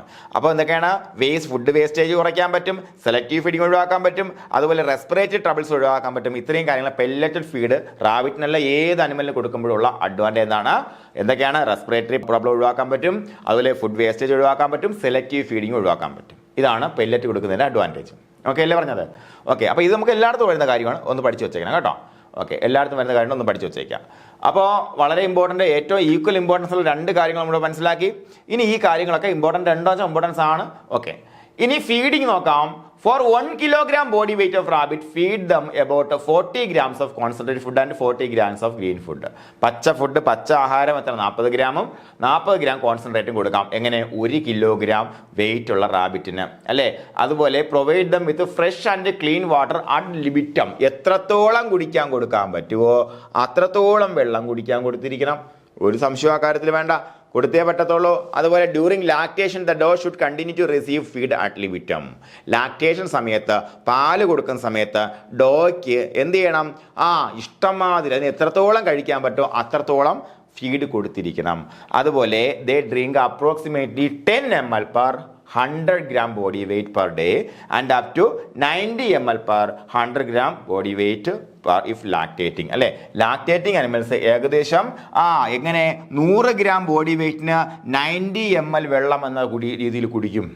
അതുപോലെ സാധാരണ എങ്ങനെയാണ് 100 ഗ്രാം ബോഡി വെയിറ്റിന് 10 ml വെള്ളം എന്നുള്ളത് കുടിക്കുന്നു. അതുപോലെ ലാക്ടേറ്റിംഗ് മദേഴ്സ് ആണെന്നുണ്ടെങ്കിൽ 100 ഗ്രാം ബോഡി വെയിറ്റിന് 90 ml എന്നുള്ള രീതി കുടിക്കുന്നു. If there is deficiency of fibre നേരത്തെ പറഞ്ഞു വളരെ ഇമ്പോർട്ടൻ്റ് ആണെന്ന് പറഞ്ഞു. അങ്ങനെയാണെന്നുണ്ടെങ്കിൽ ഫൈബറോ പ്രോട്ടീനോ മിനറൽസോ ഒക്കെ കുറവുണ്ടെന്നുണ്ടെങ്കിൽ റാബിറ്റ്സ് ഒരു ചെറിയ പരിപാടി ചെയ്യും. എന്താണ്, സ്വന്തം പൂട ഇങ്ങനെ പ്ലക്ക് ചെയ്ത് കഴിക്കും. അത് ഇങ്ങനെ കഴിക്കും. അപ്പോൾ ഇത് ഒരുപാട് ഫർ കഴിച്ചാൽ, കുറച്ചൊക്കെ ആണെന്നുണ്ടെങ്കിൽ അത് ഈസി ആയിട്ട് അതങ്ങ് പോകും. ഒരുപാടായി കഴിഞ്ഞാൽ എന്താണ്, ഗ്യാസ്ട്രോ ഇൻഡസ്റ്റൈനൽ ഒബ്സ്ട്രക്ഷന് കാരണമാകും. കാരണം എന്താ, hair ball formation and may cos death. ഒരു ചോദ്യം ഞാൻ ആഡ് ചെയ്തിട്ടുണ്ട്. അതായത് നിങ്ങൾ മാനേജ് ചെയ്യുന്ന ഫാമിൽ ഹെയർ ബാൾ ഫോർമേഷൻ ഉണ്ടായിട്ടുണ്ട്, ഹെയർ ബാൾ ഫോർമേഷൻ മൂലം 2 ഡെത്ത് ഉണ്ടായി, നിങ്ങൾ എന്ത് തരത്തിലുള്ള പ്രിവെന്റീവ് മെഷറാണ് എടുക്കാൻ പോകുന്ന ഒരു ക്വസ്റ്റ്യൻ ഞാൻ ആഡ് ചെയ്തിട്ടുണ്ട്. അപ്പോൾ അതേപോലുള്ള ആപ്ലിക്കേഷൻ ലെവൽ ക്വസ്റ്റ്യൻസ് എല്ലാം നമുക്ക് ചോദിക്കാവുന്നതാണ് കേട്ടോ. നോക്കാം. 1 കിലോഗ്രാം ബോഡി വെയിറ്റിന് എത്ര, 40 ഗ്രാം കോൺസെൻട്രേറ്റും 40 ഗ്രാം ഗ്രീൻ ഫുഡും കൊടുക്കണം. ഇത് പഠിച്ചു വെച്ചേക്കണം കേട്ടോ, പഠിച്ചു വെച്ചേക്കണം. 40 ഗ്രാം കോൺസെൻട്രേറ്റും 40 ഗ്രാം ഗ്രീൻ ഫുഡും ആർക്ക്, 1 കിലോഗ്രാമിന്. അപ്പോൾ 4 കിലോഗ്രാം ഉണ്ടെങ്കിൽ 4 × 4 വെച്ച് കൂട്ടണം. 4 കിലോഗ്രാം ഉള്ള റാബിറ്റിന് എത്ര ഗ്രാം കോൺസെൻട്രേറ്റ് കൊടുക്കുക വെച്ചാൽ 4 160 ഗ്രാം കോൺസെൻട്രേറ്റ് ആവശ്യമുണ്ട്. അതുപോലെ 160 ഗ്രാം ഗ്രീൻ ഫുഡും ആവശ്യമുണ്ട്. മനസ്സിലായില്ലേ? മനസ്സിലായി. അതുപോലെ വെള്ളം എന്ന് പറയുമ്പോൾ ലിമിറ്റമായിട്ട് കൊടുത്തിരിക്കണം. ഇനി ഇതിവിടെ പറഞ്ഞിരിക്കുന്നത് ഏകദേശം എത്ര കുടിക്കുന്ന, അല്ലെങ്കിൽ ഇത്ര കൊടുത്താൽ മതി എന്നല്ല. സാധാരണ 100 ഗ്രാം ബോഡി വെയിറ്റ് ഉള്ളത് 10 ml വെച്ച് കുടിക്കും. അതേസമയം നമുക്ക് 100 ഗ്രാം ബോഡി വെയിറ്റ് ഉള്ളതല്ല, പെർ 100 ഗ്രാം അല്ലേ. ഏകദേശം 3 കിലോഗ്രാം ഉണ്ടെന്നുണ്ടെങ്കിൽ എത്ര, 3000 കിലോഗ്രാം ആയി അല്ലേ. 3000 കിലോഗ്രാം അത്രയും വെച്ച് നിങ്ങൾ മൾട്ടിപ്ലൈ ചെയ്ത് നോക്കാം. അപ്പോൾ ഏകദേശം അത്രയും വെള്ളം ആർക്ക്, ലാക്ടേറ്റിംഗ് മദേഴ്സിന് ആവശ്യമുണ്ട്. നോർമലി 10 ml ആണ്. അതിൻ്റെയൊക്കെ ഒരു 80 ml അധികം 100 ഗ്രാം പെർ 100 ഗ്രാം ഇത് കുടിക്കും. അതുപോലെ ഇത് വളരെ വളരെ ഇമ്പോർട്ടൻ്റ് ആണ്. ഒരു അസേർഷൻ റീസണിങ് ക്വസ്റ്റ്യനൊക്കെ ചോദിക്കാൻ സാധ്യതയുള്ളൊരു മേഖലയാണ്. എന്താ കാരണം നോക്കുക. ഇവിടെ ഇമ്പോർട്ടൻറ്റ് നമ്പർ 1 ഇതാണ് കേട്ടോ. ഇതാണ് if there is deficiency of protein deficiency ഉണ്ടെങ്കിൽ, അതുപോലെ വേറെ എന്തുണ്ടെങ്കിൽ ഫൈബറിൻ്റെ ഡെഫിഷ്യൻസി ഉണ്ടെന്നുണ്ടെങ്കിൽ, പിന്നെ ചില മിനറൽസിൻ്റെ ഡെഫിഷ്യൻസി ഉണ്ടെന്നുണ്ടെങ്കിലും റാബിറ്റ്സ് എന്ത് ചെയ്യും, കാവുന്ന് അതിൻ്റെ കയ്യിലുള്ള രോമമൊക്കെ കടിച്ച് തിന്നും. കുറച്ചൊക്കെ ആണെങ്കിൽ കുഴപ്പമൊന്നുമില്ല അല്ലേ. അത് എന്ത് ചെയ്യും, പിന്നെ കൂടുതലാണെന്നുണ്ടെങ്കിൽ ഗ്യാസ്ട്രോ ഇൻഡസ്ട്രിയൽ ഒബ്സ്ട്രക്ഷന് കാരണമാകും. അതിന് എന്തുകൊണ്ട് വെച്ചാൽ വേറെ ഒന്നുമില്ല, കുടലിൽ പോയിട്ട് അത് ഞാൻ ഹെയർ ബാളായിട്ട് ഫോം ചെയ്യും. അത് ഡെത്തിന് വരെ കാരണമാകും. ഏറ്റവും ഇമ്പോർട്ടൻ്റ് ആയിട്ടുള്ള ഇവിടെ പഠിച്ചിരിക്കേണ്ട കാര്യമാണ് ഈ പറഞ്ഞിരിക്കുന്നത്. ഓക്കെ, അപ്പൊ ഇനി നമുക്ക് ഇതുമായി ബന്ധപ്പെട്ട MCQs നോക്കടാ. In the farm you are managing, you found death of 2 rabbits due to hair ball formation in the GI tract. What management change would you suggest to resolve this problem? ഈ problem അതായത് നിങ്ങളെ manage ചെയ്യുന്ന ഫാമില് എന്ത് ചെയ്യുന്ന ഒരു 2 rabbit ചത്തുപോയി, hair ball formation കൊണ്ട് ചത്തുപോയി. അങ്ങനെയാണെങ്കിൽ നിങ്ങൾ എന്ത് വ്യത്യാസം കൊണ്ടുവരും എന്നുള്ളതാണ് ചോദ്യം. Feeding rabbits with high fat ration, will that resolve the problem? No. Feeding rabbit with a high fibre and protein ration. Yes, അതാണ് എൻ്റെ ഉത്തരം അല്ലേ. നിങ്ങൾ പഠിച്ചുകൊണ്ട് നമുക്കറിയാം. അല്ലാന്നുണ്ടെങ്കിൽ നമ്മൾ എന്ത് ചെയ്യും? Avoid using fibrous materials for bedding ചിലപ്പോൾ നമ്മൾ എഴുതാം. കാര്യം എന്താ? എന്താണ് ഹെയർ ബാൾ ഫോർമേഷൻ എന്താണ് ഫൈബറസ് മെറ്റീരിയൽസ് കഴിക്കുന്നതാണ് ഒരാൾ തെറ്റിദ്ധരിക്കാം. അതുപോലെ make arrangements not to eat caecotropes of rabbits അല്ലേ. റാബിറ്റ് സീക്കോട്രോപ്സ് എന്തിനാണ് കഴിക്കുന്നുള്ള കാര്യം അടുത്ത ക്ലാസ്സിൽ വ്യക്തമായിട്ട് ഞാൻ പറഞ്ഞു തരും. ഞാൻ നേരത്തെ പറഞ്ഞു റാബിറ്റ്സ് ആർ ഹെർബിവോറസ് മോണോഗാസ്ട്രിക് ആനിമൽസ്. അതുകൊണ്ട് തന്നെ അവയ്ക്കൊരു പ്രത്യേകതയുണ്ട്. ആ പ്രത്യേകത എന്താണെന്നുള്ളതാണ് സീക്കോട്രോപ്സ് ബന്ധപ്പെടുത്തിയിരിക്കുന്നത്. അത് പറഞ്ഞുതരാം. അപ്പോൾ ഇവിടെ ഉത്തരം ഏതാണ്? ബി ആണ്. ഇന്ന് നോക്കാം. Culled rabbits used for meat purpose. ഏതാടാ? പറ. ഫ്രയർ ആണോ, ബണ്ണി ആണോ, റോസ്റ്റർ ആണോ? ഏതാണ്? അതേ ബോത്ത് ബി ആൻഡ് സി ആണ്. റോസ്റ്റർ അല്ലേ. Yes, very good. കമന്റ് എല്ലാവരും കമന്റ് ചെയ്തിട്ടുണ്ട്. Roaster, very good. അടുത്ത ക്വസ്റ്റ്യൻ നോക്കാം. Kit born in a single kindling is termed as litter. B അറിയാം. Skin of a rabbit with intact wool is termed as pelt. എല്ലാവർക്കും അറിയാം അല്ലേ. Fir അല്ല, ഊളല്ല, pelt ആണ്. ആൾ ഓഫ് ദ ഒന്ന് എഴുതി വെച്ചാലല്ലേ ഏട്ടാ. അടുത്തത്, which of the following statement is true about domesticated rabbits. Domesticated റാബിറ്റ്സുമായിട്ട് ബന്ധപ്പെടുത്തി ശരിയായ പ്രസ്താവനകൾ ഏതൊക്കെയെന്ന് ചോദിച്ചിരിക്കുന്നു. ഞാനൊരു 2 മിനിറ്റ് തരാം, പറയാമോ നിങ്ങൾക്ക്? ഒന്നാമത്തെ പ്രസ്താവന, നമുക്ക് എലിമിനേഷൻ ടെക്നിക്കിൽ പോവാം. As per 2024 rabbit meat the most widely used meat in the world. 2024 കണക്കുകൾ പ്രകാരം ഏറ്റവും കൂടുതൽ ഉപയോഗിക്കുന്ന മീറ്റ് റാബിറ്റിനാണെന്ന് പറഞ്ഞിരിക്കുന്നു. നമ്മുടെ കണക്ക് 2023 ഇനി വല്ല വ്യത്യാസം വന്ന് കാണോ? അപ്പോൾ നമുക്ക് പരീക്ഷ ചെയ്യുന്നപ്പോൾ അവിടെ സംശയമുണ്ട്. അത് തെറ്റാണോ ശരിയാണോ സംശയമുണ്ട്. ശരി ഏതൊക്കെയാണ് നമ്മുടെ ചോദിച്ചിരിക്കുന്നത്. ഇത് സംശയമുള്ളതുകൊണ്ട് നമ്മൾ അവിടെ വെച്ചു. അപ്പോൾ the meat of domesticated rabbits is all white meat. അത് നമുക്ക് അറിയാം. അത് ശരിയായ പ്രസ്താവന തന്നെയാണ് അല്ലേ. ഇത് ശരിയാണെന്ന് മനസ്സിലായി. അപ്പോൾ ട്രൂ അല്ലേ ചോദിച്ചിരിക്കുന്നത്. 2 ശരിയാണെന്ന് പറഞ്ഞ സ്റ്റേറ്റ്മെന്റ്സ് മാത്രമല്ലേ ഉത്തരത്തിൽ വരാൻ സാധ്യതയുള്ളൂ. അത്ര മാത്രമേ ഉള്ളൂ. അപ്പോൾ ഈ പ്രസ്താവന നമുക്ക് വെട്ടിക്കളയാം. ഇതിലും 2നെ കുറിച്ച് ഒന്നും പറയുന്നില്ല, അതും വെട്ടിക്കളയാം. ബിയിൽ പറഞ്ഞിരിക്കുന്നു 2ഉം 3ഉം ശരിയെന്ന് പറഞ്ഞിരിക്കുന്നു. ഡി 2ഉം 4ഉം ശരിയെന്ന് പറയുന്നു. 2 ശരിയായെന്ന് നമുക്ക് പൂർണ്ണ ബോധ്യം ഉള്ളത് കൊണ്ട് ഇനി ബി ആണോ ഡി ആണോ എന്ന് മാത്രമേ സംശയമുള്ളൂ. ഒന്നിനെ കുറിച്ച് ഇനി ചിന്തിക്കേ വേണ്ട. കാരണം ഒന്നിനെ കുറിച്ച് ഇതിൽ 2നും പറയുന്നതേ ഇല്ല. ക്ലിയറായി. ഒന്നാമത്തെ പ്രസ്താവന നമുക്ക് അറിഞ്ഞൂടാ എന്നുണ്ടെങ്കിൽ നമുക്ക് ഉത്തരത്തിലേക്ക് എത്താൻ പറ്റും. അതുപോലെ rabbits are the only farm animals that produce 10 to 15 times their weight in an year എന്ന് പറഞ്ഞിരിക്കുന്നു. ശരിയാണ്, നമ്മൾ കൃത്യമായി പഠിച്ചിട്ടുണ്ട് അല്ലേ. അപ്പോൾ ഇതും ശരിയാണെന്ന് മനസ്സിലായി. അപ്പോൾ നമുക്ക് 2ഉം 3ഉം ശരിയാണെന്ന് പറയുന്ന ഒരൊറ്റ പ്രസ്താവന മാത്രമേ ഉള്ളൂ. അതിൽ 2ഉം 3ഉം മാത്രമേ ഉള്ളൂ. 2ഉം 4ഉം എന്ന് പറഞ്ഞിരിക്കുന്നു. അപ്പോൾ ശ്രദ്ധിക്കുക, ഇവിടെ വരുമ്പോഴത്തേക്കും ഈ 4 എന്തായാലും തെറ്റും ആയിരിക്കണം. എന്നാലേ നമുക്ക് ഈ ഓപ്ഷൻ സെലക്ട് ചെയ്യാൻ പറ്റത്തുള്ളൂ. നമ്മൾ എന്തായാലും ഇത് 2ഉം ശരിയാണെന്ന് ബോധ്യമായതുകൊണ്ടും ഇതിനകത്ത് ബാക്കി ഒന്നും ഇല്ലാത്തതുകൊണ്ടും നമുക്ക് ഇത് ഉത്തരം എടുക്കാം. ബി തന്നെ ആയിരിക്കും. ഇനി 4 തെറ്റാണെന്ന് നോക്കണ്ടേ. Domesticated rabbits are primarily used for fur production. തെറ്റ് തന്നെയാണ് അല്ലേ. Domesticated rabbits primarily used for എന്താണ്? മീറ്റ് ആൻഡ് ഊളല്ല, ഫർ എന്ന് പറയാൻ പറ്റത്തില്ല. ആക്ച്വലി മീറ്റിന് ഉപയോഗിക്കാറുണ്ട്. അതേപോലെ നമ്മുടെ എന്താണ് പെൽറ്റിന് ഉപയോഗിക്കാറുണ്ട് അല്ലേ. യെസ്. അപ്പോൾ ബി ആണ് ഉത്തരം. കിട്ടിയില്ലേ? ഇങ്ങനെയാണ് നമ്മൾ എന്ത് ചെയ്യാൻ പോണത്? സ്റ്റേറ്റ്മെന്റ് എഴുതാൻ പോണത്. സഹകാരിയുടെ പിള്ളേരെ സംബന്ധിച്ച് ഔട്ട്സ്റ്റാൻഡിങ് ആവും. നിങ്ങൾ ഇതേപോലെ നിരന്തരം സ്റ്റേറ്റ്മെന്റ് ക്വസ്റ്റ്യൻസ് എലിമിനേഷൻ ടെക്നിക്ക് കൃത്യമായിട്ട് പഠിച്ച് ആൻസർ ചെയ്ത് കഴിഞ്ഞാൽ 100 സ്റ്റേറ്റ്മെന്റ് ക്വസ്റ്റ്യൻ PSC ചോദിച്ചാലും നമ്മുടെ പിള്ളേർ 100-ൽ 100 എഴുതും. I'm damn sure about it. Okay. അതുപോലെ first import of the New Zealand white rabbit from the UK to India was made by ആരാണ്? ഹിമാചൽ പ്രദേശിലെ division of fur animal breeding ആണ് ഈ ഇമ്പോർട്ട് നടത്തിയത് അല്ലേ. നമുക്കറിയാം. അതുപോലെ what is the ideal atmospheric temperature for rabbit housing? നമുക്കറിയാം. ഐഡിയൽ അറ്റ്മോസ്ഫിയറിക് ടെമ്പറേച്ചർ എന്ന് പറയുമ്പോൾ എത്രയാണ് മക്കളെ? എത്രയാണ്? 15 to 20 ഡിഗ്രി സെന്റിഗ്രേഡ് അല്ലേ. ഡി ആണ് ഉത്തരം. അതുപോലെ what is the preferred flooring for rabbit shed? അതായത് കൊച്ച ഫ്ലോർ ആണ് നമുക്ക് പ്രിഫർ ചെയ്യാവുന്നത് അല്ലേ. വേറെ പല ഫ്ലോറും സിമെന്റ് ഫ്ലോറൊക്കെ ഉണ്ട്. പക്ഷേ പ്രിഫേർഡ് ഫ്ലോർ ആണെന്ന് വെച്ചാൽ കൊച്ച ഫ്ലോർ ആണ്. അതുപോലെ what is the ideal humidity for indoor rabbitry at 16 degree centigrade? 16 degree സെന്റിഗ്രേഡിലാണ് നമ്മൾ റാബിറ്റിനെ വളർത്തുന്നുണ്ടെങ്കിൽ എത്രയായിരിക്കണം ഹ്യൂമിഡിറ്റി എന്ന് ചോദിച്ചാൽ ഒരൊറ്റ ഉത്തരമേ ഉള്ളൂ. 75% റിലേറ്റീവ് ഹ്യൂമിഡിറ്റി അല്ലേ. എത്രയാണ്? 75%. നമുക്കറിയാം. What is the most ideal type of shed for shed roof അല്ലേ. റൂഫ് ഏതായിരിക്കണം? ഫ്ലാറ്റ് ആയിരിക്കണോ, സ്ലാൻഡ് ആയിരിക്കണോ, മങ്കി റൂഫ് ആയിരിക്കണം അല്ലേ. എന്താണ്? മങ്കി റൂഫ് ആയിരിക്കണം. ഉത്തരം സി ആണ്. നമുക്കറിയാം. അതുപോലെ good ventilation rabbit sheds are essential because എന്തുകൊണ്ടാണ്? ടു റിമൂവ് സ്റ്റെയിൽ എയർ അല്ലേ. സ്റ്റെയിൽ എയർ പുറത്തേക്ക് പോകാനാണ് നല്ല വെന്റിലേഷൻ ആവശ്യമാണ് നമ്മൾ പറയുന്നത്. അത് what is the height of the ideal rabbit shed central point? Ideal rabbit ഷെഡിന്റെ സെൻട്രൽ പോയിന്റ് എത്ര ഉയരം വേണം മക്കളെ? പറഞ്ഞേ, കമന്റ് ചെയ്തേ. കമന്റ് ചെയ്യടാ. എത്ര? 4.2 മീറ്റർ ആണ് അല്ലേ. യെസ്. അവൾ rabbits thrive at temperature between എന്ന് ചോദിച്ചാൽ എത്ര? 2 to 30 ഡിഗ്രി സെന്റിഗ്രേഡിന് ഓക്കെയാണ്. ത്രൈവ് ചെയ്യും, ജീവിക്കും അല്ലേ. അതുപോലെ which of the following factors is critical for rabbit housing എന്ന് വെച്ചാൽ humidity, temperature, ventilation and lighting ആണ് ഏറ്റവും ക്രിട്ടിക്കൽ ആയിട്ട് വരുന്നത്. Young one of a rabbit whose eyes are not open ഏതാണ്? പറ. പ്രീവിയസ് ക്വസ്റ്റൻ ആണ്. അതാണ് കിറ്റ് അല്ലേ. കിറ്റ്. അതുപോലെ young rabbit which has attained the marketable weight ഏതാണ്? ഏതാണ്? ഫ്രയർ ആണോ, ബണ്ണിയാണോ, ബക്കാണോ, കോക്കറിലാണോ, ഏതാണ് പറ? അത് റോസ്റ്റർ ആണോ? മാർക്കറ്റിലെത്തിയാൽ കൊണ്ടുപോയി പെട്ടെന്ന് പൊരിച്ചെടുക്കാം. യെസ്, ഫ്രയർ ആണല്ലേ, വെരി ഗുഡ്. അതുപോലെ young rabbit which is below 20 weeks of age നമുക്കറിയാം, ഏതാണ്? ബണ്ണിയാണ് നമുക്കറിയാം. അതുപോലെ അഡൽട്ട് ബ്രീഡിംഗ് മെയിൽ റാബിറ്റിനെ ബക്ക് എന്ന് വിളിക്കും നമുക്കറിയാം. അതുപോലെ ഫീമെയിൽ ആണെങ്കിൽ എന്ത് വിളിക്കും? ഡോ എന്ന് വിളിക്കും, അത് നമുക്കറിയാം. ആക്ട് ഓഫ് പാർച്ചുറേഷൻ നമ്മൾ എന്ന് വിളിക്കും? കിഡിങ് എന്നല്ല വിളിക്കുന്നത്, കിൻഡിലിംഗ് എന്നാണ് വിളിക്കുന്നത്. എന്താണ്? കിൻഡിലിംഗ് എന്നാണ് വിളിക്കുന്നത്. അതുപോലെ average adult weight of Soviet chinchilla 4.5 to 5 kilogram. അതുപോലെ average adult weight grey giant 4.5 to 5 kilogram. Origin of Soviet chinchilla നമുക്കറിയാം, USSR ആണല്ലേ, USSR ആണ് ഉത്തരം. അതുപോലെ ഒറിജിൻ ഓഫ് ഗ്രേ ജെയിന്റ് എവിടെ? അതും എവിടെയാണ്? യുണൈറ്റഡ് സ്റ്റേറ്റ്സ് ഓഫ് റഷ്യ ആണല്ലേ, അവിഭക്ത റഷ്യ ആണല്ലേ, വിഭജിക്കാത്ത റഷ്യയാണ്. അതുപോലെ due to the resemblance of its fur with that of hare dash is often mistaken as hare എന്ന് ചോദിച്ചാൽ നമുക്കറിയാം ഏതാ ഉത്തരം പറ? സോവിയറ്റ് ചിഞ്ചിലയാണോ, അങ്കോറയാണോ, ന്യൂസിലാൻഡ് വൈറ്റ് ആണോ, ഗ്രേ ജെയിന്റ് ആണോ? കമന്റ് ചെയ്ത്. Very good. ഏതാണ്? ഗ്രേ ജെയിന്റ് ആണ് ഉത്തരം. അതുപോലെ New Zealand white breed of rabbit is originated from New Zealand white. New Zealand എന്നല്ല, എവിടെ നിന്നാണ്? യെസ്, ഇംഗ്ലണ്ട് എന്നാണ് പ്രധാനമായിട്ടില്ല. അല്ലെങ്കിൽ അമേരിക്കയിലാണെന്നുണ്ടെങ്കിൽ ഒരു ജസ്റ്റ് ഒരു വേരിയേഷൻ പറയുന്നുണ്ട്, ഇംഗ്ലണ്ട് നമുക്ക് എഴുതാം ഉറപ്പായിട്ടും. അതുപോലെ ആവറേജ് അഡൽട്ട് വെയിറ്റ്, ഇവിടെ അമേരിക്കയും ഇംഗ്ലണ്ടും വന്നാൽ നിങ്ങൾ ഇംഗ്ലണ്ട് എഴുതിയാൽ മതി കേട്ടോ, ഇംഗ്ലണ്ട് എഴുതിയാൽ മതി. ഓക്കെ, അമേരിക്കയിൽ കാലിഫോർണിയയിലാണ് പറയപ്പെടുന്നുണ്ട്. ഓക്കെ, എന്നാലും കുഴപ്പമില്ല. അമേരിക്കയിൽ കാലിഫോർണിയ വന്നിട്ട് ബോത്ത് എ ആൻഡ് സി എന്ന് പറഞ്ഞാൽ നമുക്ക് അതെടുക്കാൻ പറ്റും. അതുപോലെ average adult weight of New Zealand white rabbit ഏതാണ്? 4.5 to 5 kilogram. Find the odd on out. New Zealand white, Angora, Soviet chinchilla, grey giant, ഏതാ പറ? എന്തുകൊണ്ട്? നിങ്ങൾ ഉത്തരം പറഞ്ഞു, അങ്കോറ എന്ന് പറഞ്ഞു. വെരി ഗുഡ്, കമന്റിൽ വന്നു അങ്കോറ. എന്തുകൊണ്ട്? Yes, very good. എന്താണ്?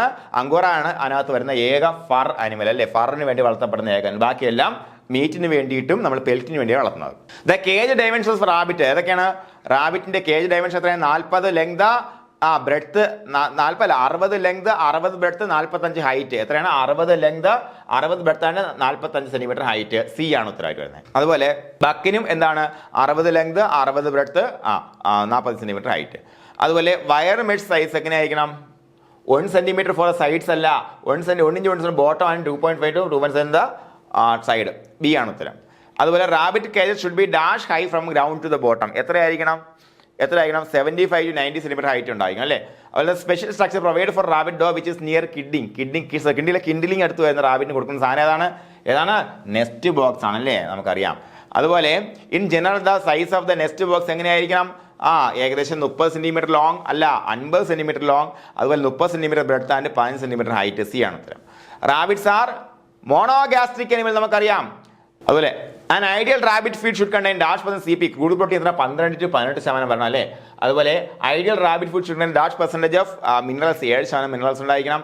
അതുപോലെ ഫൈബർ എത്ര? 14% ഫൈബർ ഉണ്ടായിരിക്കണം. അതുപോലെ ideal rabbit feed should contain energy value 2700 kilo calorie അല്ലേ, വലിയ കാലറിയാണ്, കിലോ കാലറി പെർ കിലോഗ്രാം ഉണ്ടായിരിക്കണം. റാബിറ്റ് പെല്ലറ്റിന്റെ സൈസ് ഏകദേശം 3 മില്ലിമീറ്റർ സൈസ് ആയിരിക്കണം. അതുപോലെ for each kilogram body weight rabbit should എത്രയാണ്? ഓരോ കിലോഗ്രാം ബോഡി വെയിറ്റിന് 40 ഗ്രാം കോൺസെൻട്രേറ്റും 40 ഗ്രാം ഗ്രീൻ ഫോഡറും. Rabbit should be allowed with clean drinking water. ഇങ്ങനെ എത്ര? ഏകദേശം എത്രയാണ്? 10 ml per day, 50 ml per day, 40 ml per day. Ad libitum. Yes, clean drinking water ad libitum കൊടുത്തിരിക്കണം അല്ലേ. അതുപോലെ during lactation the dog should fed with dash feed per gram. ഏകദേശം എത്രയാണ്? Add ലിമിറ്റം ആണല്ലേ. ലാക്ടേഷൻ സമയത്ത് അഡ് ലിമിറ്റം ഫീഡ് കൊടുക്കുന്നത് കൃത്യം പറഞ്ഞിട്ടുണ്ട്. അതുപോലെ അസെഷൻ നോക്കാം. Deficiency of fibre of protein minerals in the feed of rabbits may lead to death due to intestinal obstruction. Reason പറഞ്ഞിരിക്കുന്നു rabbits is fur in order to resort the deficiency and this causes intestinal obstruction. അപ്പോൾ നമുക്കറിയാം എന്താണ് കൃത്യമായിട്ട് assertion correct ആണ്, റീസണും ശരിയാണ്. Reason എന്ന് പറയുമ്പോൾ അസേഷന്റെ കാരണവുമാണ്. ഇത്രയേ ഉള്ളൂ. ഇവിടെ എന്താണ്? ഒരു അനുമാനം പറയും, ഇന്നൊരു അനുമാനം പറയും. എന്താണ്? ഫൈബറിന്റെയോ പ്രോട്ടീന്റെയോ മിനറലിന്റെയോ ഡെഫിഷ്യൻസി എന്താണ്? അതെന്ത് ചെയ്യും? അത് ഡെത്തിലേക്ക് നയിക്കും, ഇൻറ്റെസ്റ്റിനൽ ഒബ്സ്ട്രക്ഷൻ കാരണം. അപ്പൊ അതിന്റെ കാരണം പറഞ്ഞിരിക്കുന്നത് റാബിറ്റ് എന്ത് ചെയ്യും? ആ ഒരു പ്രശ്നം ഒഴിവാക്കാൻ വേണ്ടി ഫർ കഴിക്കും അല്ലെ, ആ ഒരു പ്രശ്നം ഒഴിവാക്കാൻ വേണ്ടി. അതാണ് ഇൻറ്റെസ്റ്റിനൽ ഓപ്ഷൻ കാരണമായിരിക്കുന്നു ഇവിടെ കാരണം പറയുന്നത്. അപ്പൊ നമുക്കറിയാം both assertion and reason are correct and reason is the correct explanation of assertion. Both assertion and reason are correct and reason is not the correct explanation of assertion. അതായത് ഈ കൊടുത്ത റീസൺ എന്താണ്? ഇതിപ്പോ ഇവിടെ ഒരു അസേഷൻ ശരിയാണത്, റീസണും ശരിയാണ്. അപ്പൊ ഈ പറഞ്ഞ അനുമാനത്തിന്റെ കാരണമല്ലാത്ത ഒരു ശരിയായ പ്രസ്താവന കൊടുക്കുന്നുണ്ടെങ്കിൽ നമുക്ക് ഈ ഓപ്ഷനിലേക്ക് പോകേണ്ടത് എന്താണ്? അസേഷനും റീസണും ശരിയാണ്, പക്ഷേ റീസൺ എന്ന് പറഞ്ഞാൽ അസേഷന്റെ എന്തല്ല, കാരണമല്ല. ഇനി പിന്നെ ഉള്ളത് ഓൺലി അസേഷൻ കറക്റ്റ് അല്ലെങ്കിൽ ഓൺലി റീസൺ കറക്റ്റ്. എപ്പോഴും ഓപ്ഷൻ ഇങ്ങനെ വരത്തുള്ളൂ അതിനകത്ത്. പക്ഷേ ഇത് ഒത്തിരി ബുദ്ധിപൂർവ്വം ആലോചിച്ചാൽ നമുക്ക് ഉത്തരം കിട്ടത്തുള്ളൂ. ഇവിടെ എ ആണ് ഉത്തരം. The Soviet chinchilla is primarily raised for what purpose? Soviet chinchilla എന്ന് പറയുമ്പോഴത്തേക്കും മീറ്റ് ആൻഡ് ഫാറിനാണ് വളർത്തുന്നത് അല്ലേ? പറയാം. What is the distinct feature of New Zealand white? New Zealand വൈറ്റിന്റെ ഡിസ്റ്റിങ്ക്ട് ഫീച്ചർ എന്താണ്? പറ. Red eyes due to absence of melanin അല്ലേ? യെസ്, സി ആണ് ഉത്തരം. അതുപോലെ New Zealand white rabbits primary raised for which products? Meat and fur ആണ് ഉത്തരം. അതുപോലെ Angora rabbit is mainly known four producing which product? കാരണം meat, fur skin, wool, leather. Fur സ്കിന്നോ വൂളോ സംശയം വന്നല്ലേ? വൂളാണല്ലേ? യെസ്, വൂളാണ്, നമുക്കറിയാം. കാരണം നമ്മൾ രോമം മാത്രമേ കട്ടിയെടുക്കാറുള്ളൂ, അല്ലാതെ മൊത്തത്തിൽ ഉരിച്ചെടുക്കാറില്ല, ചത്തുപോലെ അത്. What is the size of wire mesh recommend for the bottom? ബോട്ടമിൽ 1x1 സെന്റിമീറ്റർ ആണ് ബോട്ടത്തിലെ റെക്കമെൻഡ് വയർ സൈസ് എന്ന് പറയുമ്പോഴത്തേക്കും. Next boxes for pregnant does are made of what material? ഏത് മെറ്റീരിയൽ വെച്ചാൽ ഉണ്ടാക്കിയിരിക്കുന്നത് നമ്മൾ? വുഡ് വെച്ചാണ് ഉണ്ടാക്കുന്നത്. അടിയിൽ എന്തായിരിക്കും? വയർ മെഷ് ആയിരിക്കും അല്ലേ? What is the main purpose of nest box? എന്തിനാണ്? For nesting during pregnancy. അതുപോലെ why are automatic waterers preferred in commercial rabbit farms? അപ്പോൾ അതിന്റെ കാരണം ഒന്ന് വ്യക്തമായിട്ട് പഠിച്ചാലേ പറയാൻ പറ്റത്തുള്ളൂ. They are cheaper. Commercial automatic cheaper ആവണം നിർബന്ധമില്ലല്ലേ? They require less maintenance. അത് ശരിയാണ്. ഓട്ടോമാറ്റിക്കും ലെസ് മെയിൻ്റനൻസ്, ഓക്കെ ഫൈൻ. എന്ന് നോക്കാം. They provide a constant supply of fresh water. They are easier to clean. അപ്പോൾ ഇവിടെ ഏറ്റവും കൂടുതൽ ശരിയായ ഉത്തരം ദേ provide a constant supply of fresh water. കാരണം ഇത് ഓട്ടോമാറ്റിക് വാട്ടർ ആണ് നമ്മൾ യൂസ് ചെയ്യുന്നത് അല്ലേ? അപ്പോൾ അത് മാത്രമേ നമുക്ക് സെലക്ട് ചെയ്യാൻ പറ്റത്തുള്ളൂ. സി ആണ് ഉത്തരം. Rabbits are primarily which type of animals in terms of diet? എങ്ങനെയാണവ? എങ്ങനെയാണ്? ഹെർബിവോറസ് അനിമൽസ് ആണ് അല്ലേ? ഹെർബിവോറസ് അനിമൽസ് ആണ്. സി ആണ് ഉത്തരം. അല്ലെ how much water does A lactating dog drink approximately per day? ഏകദേശം 90 ml per 100 gram body wait ആണ് ഏകദേശം കഴിക്കുന്നത് അല്ലേ? What might rabbits do if there is a deficiency of fibre, protein or minerals in there diet? എങ്ങനെയാണ് അവ സ്വന്തം fir കഴിക്കാൻ സാധ്യതയുണ്ട് അല്ലേ? അതുപോലെ what can be the consequence of rabbit eat too much of there fir? കുറെ കഴിച്ചാൽ gastro industrial ഒബ്സ്ട്രക്ഷനിലേക്ക് പോകും. അതുപോലെ വൈ ഈ supplementing concentrate feed with green beneficial for rabbits? അതായത് നമ്മൾ കൃത്യമായിട്ട് ഗ്രീൻ കൊടുക്കേണ്ട ആവശ്യം എന്താണ്? ഇത്രയേ ഉള്ളൂ. It aids their digestive system. കൂടുതൽ എന്താണ് അവർക്ക് ഫൈബർ ആവശ്യമാണ് അല്ലേ? അതുപോലെ what is one of the main reason for using pelleted feed for rabbit? Pellet feed ഉപയോഗിക്കുന്നതിന് വേണ്ടിയാണ്. It reduce wastage and prevents respiratory troubles അല്ലേ? അതുപോലെ find out the statement that is correct from below. ശരിയായ പ്രസ്താവന. Grey giant rabbits are often mistaken for hares due to their fur. Grey ജൈൻ്റെ ഹെയറുമായിട്ട് എന്ത് ചെയ്യുന്നു? മിസ്റ്റേക്ക് ചെയ്യപ്പെടുന്നു എന്ന് പറയുന്നു. ശരിയായ പ്രസ്താവന ചോദിക്കുന്നു. ശരിയാണ്. ഗ്രേ ജൈനെ നമ്മൾ ഹെയറുമായിട്ട് നമ്മൾ മിസ്മാച്ച് ചെയ്യും. കാര്യം എന്താണ്? കണ്ട ഒരുപോലെ ഇരിക്കില്ല എൻ്റെ രൂപം, കളറ്. അപ്പോൾ അത് ശരിയായ പ്രസ്താവനയാണ്. നോക്കാം. ഒന്നുള്ളത് ഏതൊക്കെ? ഇതിൽ ഒന്ന് ശരിയാണെന്ന് പറയുന്നില്ല, ബിയിലും പറയുന്നില്ല. ഇതിൽ രണ്ടും മാത്രമേ ഒന്നിനെ കുറിച്ച് മെൻഷൻ ചെയ്യുന്നുള്ളൂ. അതുകൊണ്ട് എയും ബിയും നമ്മൾ വെട്ടിക്കളഞ്ഞു. New Zealand white rabbits are red eyes due to presence of melanin pigment. തെറ്റാണല്ലേ? എന്താ? മെലാനിൻ ഇല്ലാത്തത് കൊണ്ടാണ് അവ റെഡ് ഐസ് ഉള്ളത്. അപ്പോൾ തെറ്റായ പ്രസ്താവന.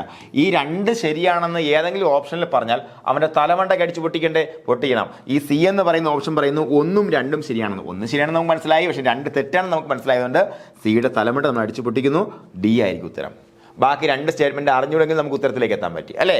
ഏത്? 1, 3 ആൻഡ് 4 ശരിയെന്ന്. അപ്പോൾ ഇനി 3, 4 ശരിയാണെന്ന് നോക്കാം നമുക്ക്. Angora rabbits are known primarily for their wool production. ശരിയായ പ്രസ്താവന തന്നെയാണ്, കുഴപ്പമില്ല. The recommend size for cages of does and bucks in rabbit എത്രയാണ്? Rabbit house 60 centimetre length, 60 centimetre breadth and 40 centimetre. Yes, അതും ശരിയാണ്. ഓക്കെ, ഉത്തരം ഡി ആണ്. അതുപോലെ find out the statement of statements that is not correct from below. തെറ്റായ പ്രസ്താവന ഏതൊക്കെയെന്ന് ചോദിച്ചിരിക്കുന്നു.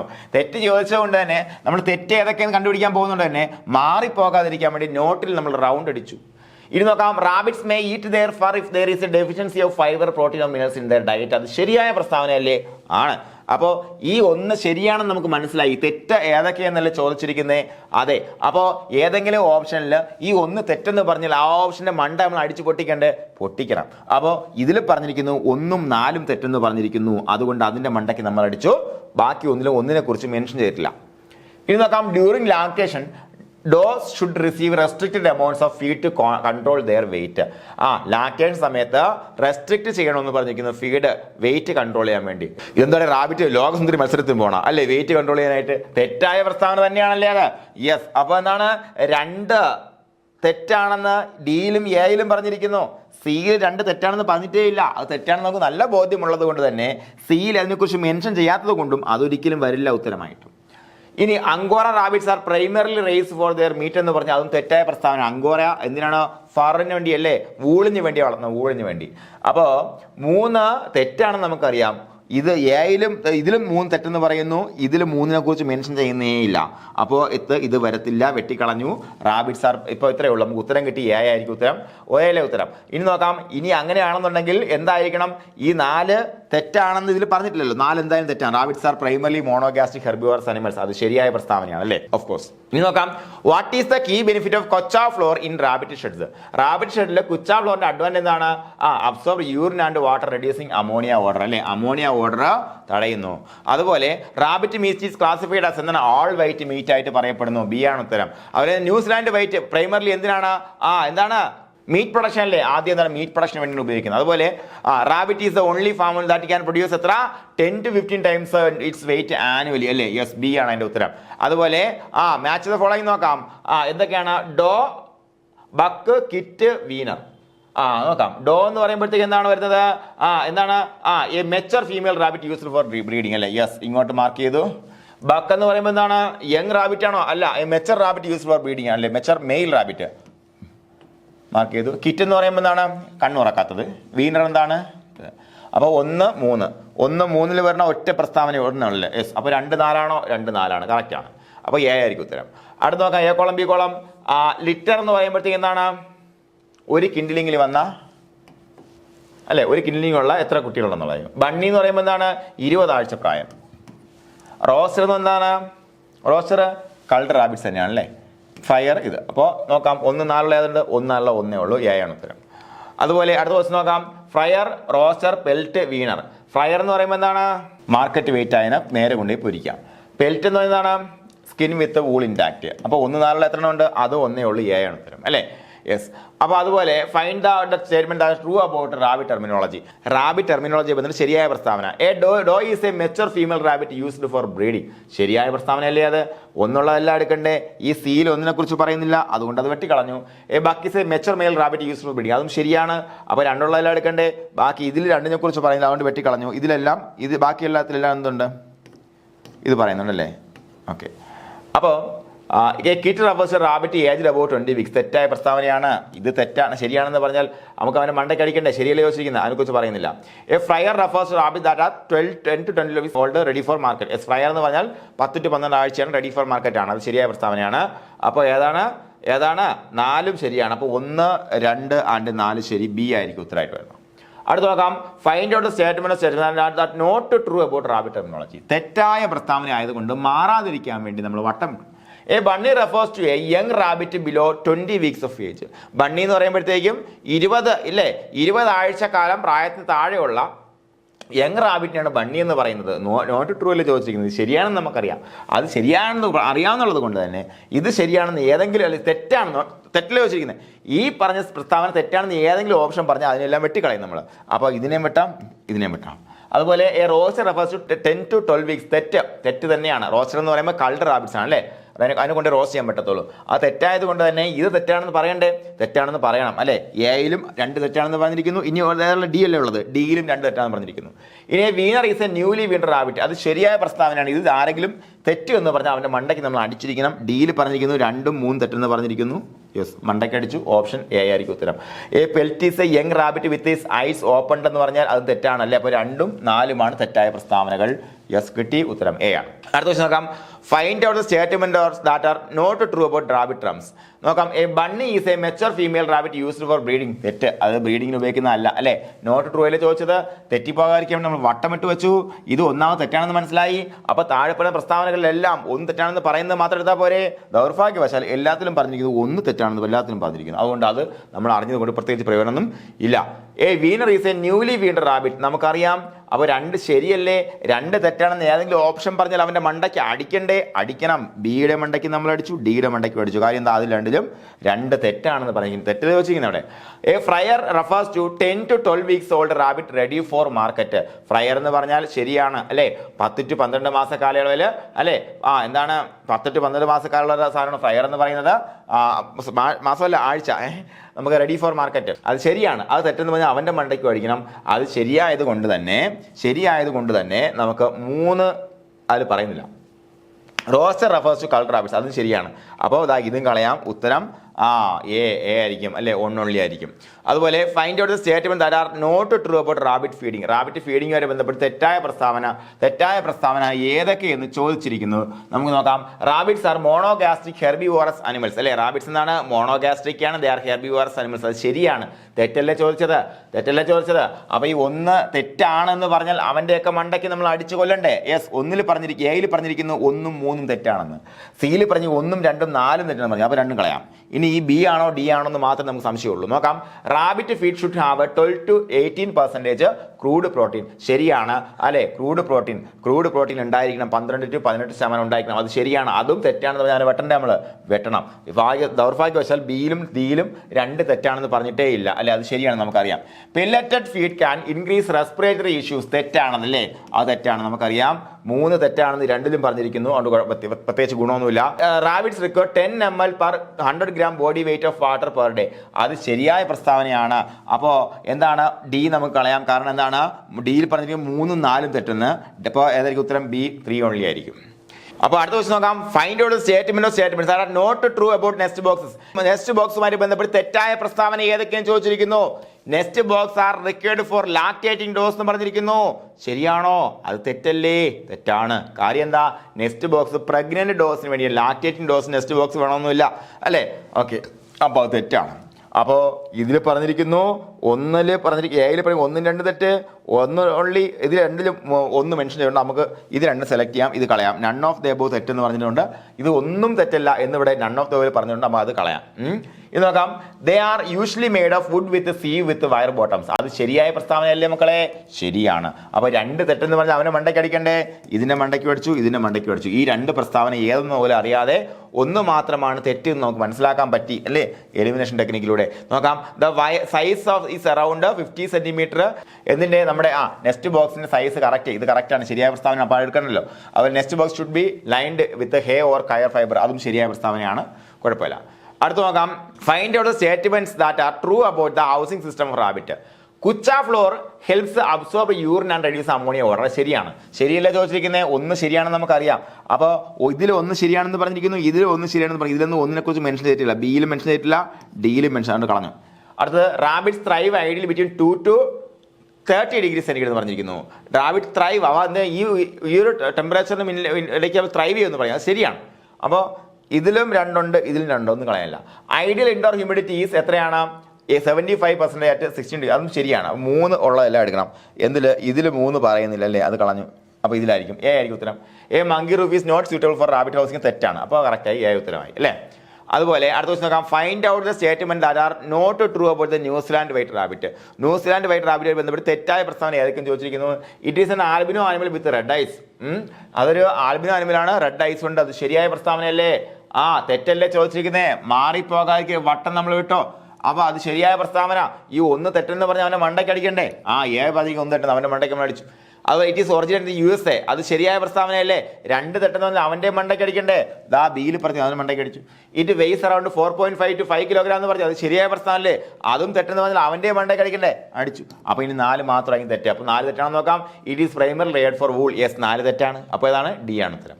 അതുപോലെ find out the statements that are true about grey giant rabbit. Grey giant റാബിറ്റുമായി ബന്ധപ്പെട്ട് ശരിയായ പ്രസ്താവന. The breed is originated in USA. ശരിയായ പ്രസ്താവനയാണ്.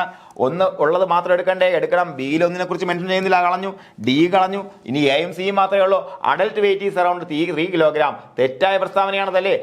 ട്രൂ അല്ലേ ചോദിച്ചിരിക്കുന്നത്? തെറ്റായ പ്രസ്താവനയാണ്. 2 ശരിയാണെന്ന് പറഞ്ഞാൽ ആരാണ് മണ്ട കളിക്കണ്ടേ? എയിലും ശരിയാണ്, 2 ശരിയാണെന്ന് പറയുന്നില്ല. സിയിലും 2 ശരിയാണെന്ന് പറയുന്നില്ല. ഇനി നോക്കാം. It is reared for fur and meat. അത് ശരിയായ പ്രസ്താവനയല്ലേ? ആണ്. 3 ഉള്ളത് എടുക്കണ്ടേ? യെസ്. ഇതിൽ മാത്രമേ 3നെ കുറിച്ച് മെൻഷൻ ചെയ്യുന്നുള്ളൂ, ഇതിൽ കളയുന്നു. അപ്പോൾ എന്ത് ചെയ്യുന്നുണ്ട്? It's fir resembles that of hair. Yes, ശരിയാണ്. ന്യൂസിലാൻഡ് വൈറ്റ് ഗ്രേ ജൈന്റെ എന്താണ് ഫർ കണ്ടാൽ നമുക്ക് എന്താണ് ഹെയറിനെ പോലെ തോന്നുന്നു അല്ലേ? അപ്പോൾ സി ആയിരിക്കും ഉത്തരം. അതുപോലെ find out the statements that are true about the Soviet chinchilla breed of rabbit. Soviet ചിഞ്ചിലയുമായി ബന്ധപ്പെട്ട് ശരിയായ പ്രസ്താവന. It was evolved in England. England അല്ല. സോവിയറ്റ് ചിന്ത എന്ന് പറയുമ്പോൾ സോവിയറ്റ് USSR അല്ലേ, USSRലാണ് വരുന്നത്. അപ്പോൾ it was evolved in England എന്ന തെറ്റായ പ്രസ്താവനയല്ലേ, ശരിയല്ലേ ചോദിച്ചിരിക്കുന്നത്? ഇത് തെറ്റാണെന്ന് മനസ്സിലായില്ലേ? ഈ ഒന്ന് ശരിയാണെന്ന് ഏതെങ്കിലും ഓപ്ഷൻ പറഞ്ഞാൽ അവൻ്റെ മണ്ടയ്ക്ക് അടിച്ചു നമ്മൾ ഡേക്കും മണ്ടയ്ക്ക് അടിച്ചു. ഇത് നോക്കാം, adult wait is 4.5 to 5 kilogram. അത് ശരിയല്ലേ? അപ്പോൾ ഈ പറഞ്ഞ ഓപ്ഷൻസിൽ ഇത് ശരിയാണെന്ന് പറയണ്ടേ?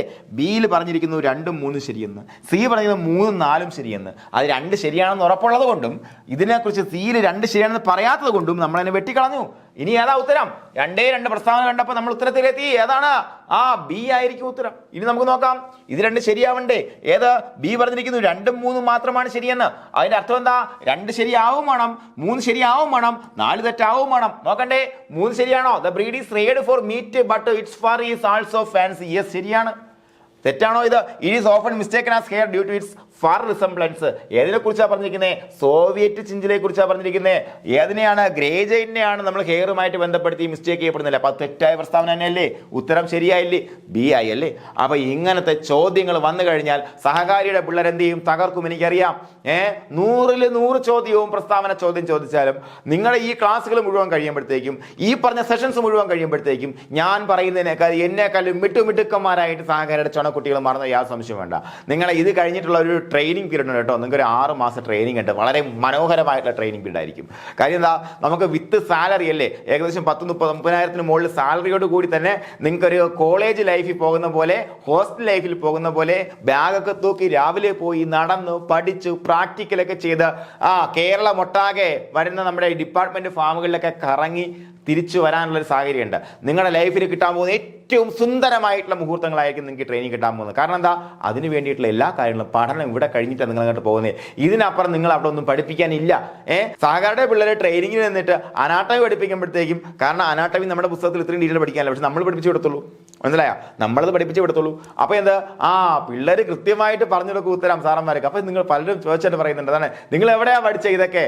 ഇതൊക്കെ സഹകാരിയിൽ പഠിച്ചില്ല സാറേ നമ്മളിങ്ങനെ വന്നേന്നല്ലേ. അപ്പോൾ വളരെ എൻജോയബിൾ ആയിട്ടായിരിക്കും സഹകാരി റൈസ് പ്ലസിലെ പിള്ളേര് ട്രെയിനിങ് ഇരിക്കുന്നത്. മാത്രമല്ല, നിങ്ങൾ ട്രെയിനിങ്ങിന് വരുന്നതിൽ 90% ആൾക്കാരും സഹകാരിയുടെ പിള്ളേർ തന്നെ ആയിരിക്കും. കാര്യം നിങ്ങൾക്ക് പരസ്പരം അറിയാൻ പറ്റും. നിങ്ങൾക്കൊരു കോളേജ് ലൈഫ് ടുഗദർ നിങ്ങൾക്ക് ചെയ്യാൻ പറ്റും ഒരു 6 മാസ കാലയളവിൽ. That will be the most memorable memories in your life. അപ്പോൾ നിങ്ങൾ അതിനൊക്കെ വേണ്ടി നിരന്തരം സ്വപ്നം കാണുക. ആ സ്വപ്നം നിങ്ങളെ എന്ത് ചെയ്യും? നിങ്ങളെ വർക്ക് ചെയ്യാൻ പ്രേരിപ്പിക്കും, നിങ്ങളെ ഉറങ്ങാൻ അനുവദിക്കുന്നില്ല അല്ലേ? അങ്ങനെയുള്ള സ്വപ്നങ്ങൾ കണ്ട കുട്ടികളെയാണ് നിങ്ങൾ ഇതുവരെ സഹകാരി എക്സ്പ്രസിൽ വിജയശ്രീയിൽ ആളുകളായിട്ട് കണ്ടിട്ടുള്ളത്. അപ്പോൾ നമ്മുടെ ലൈഫിന് വേണ്ടിയിട്ട് ഇനി വരുന്നൊരു 6-7 മാസ കാലയളവിൽ ആത്മാർത്ഥമായിട്ട് നിങ്ങൾ പണിയെടുക്കൂ. ബാക്കി എല്ലാ കാര്യങ്ങളും നമുക്ക് കൊണ്ടുവരാം. അപ്പോൾ എല്ലാ ഉദ്യോഗാർത്ഥികൾക്കും ഒരിക്കൽ കൂടെ വിജയാശംസ നേർന്നുകൊണ്ട് നിർത്തുകയാണ്. Thank you.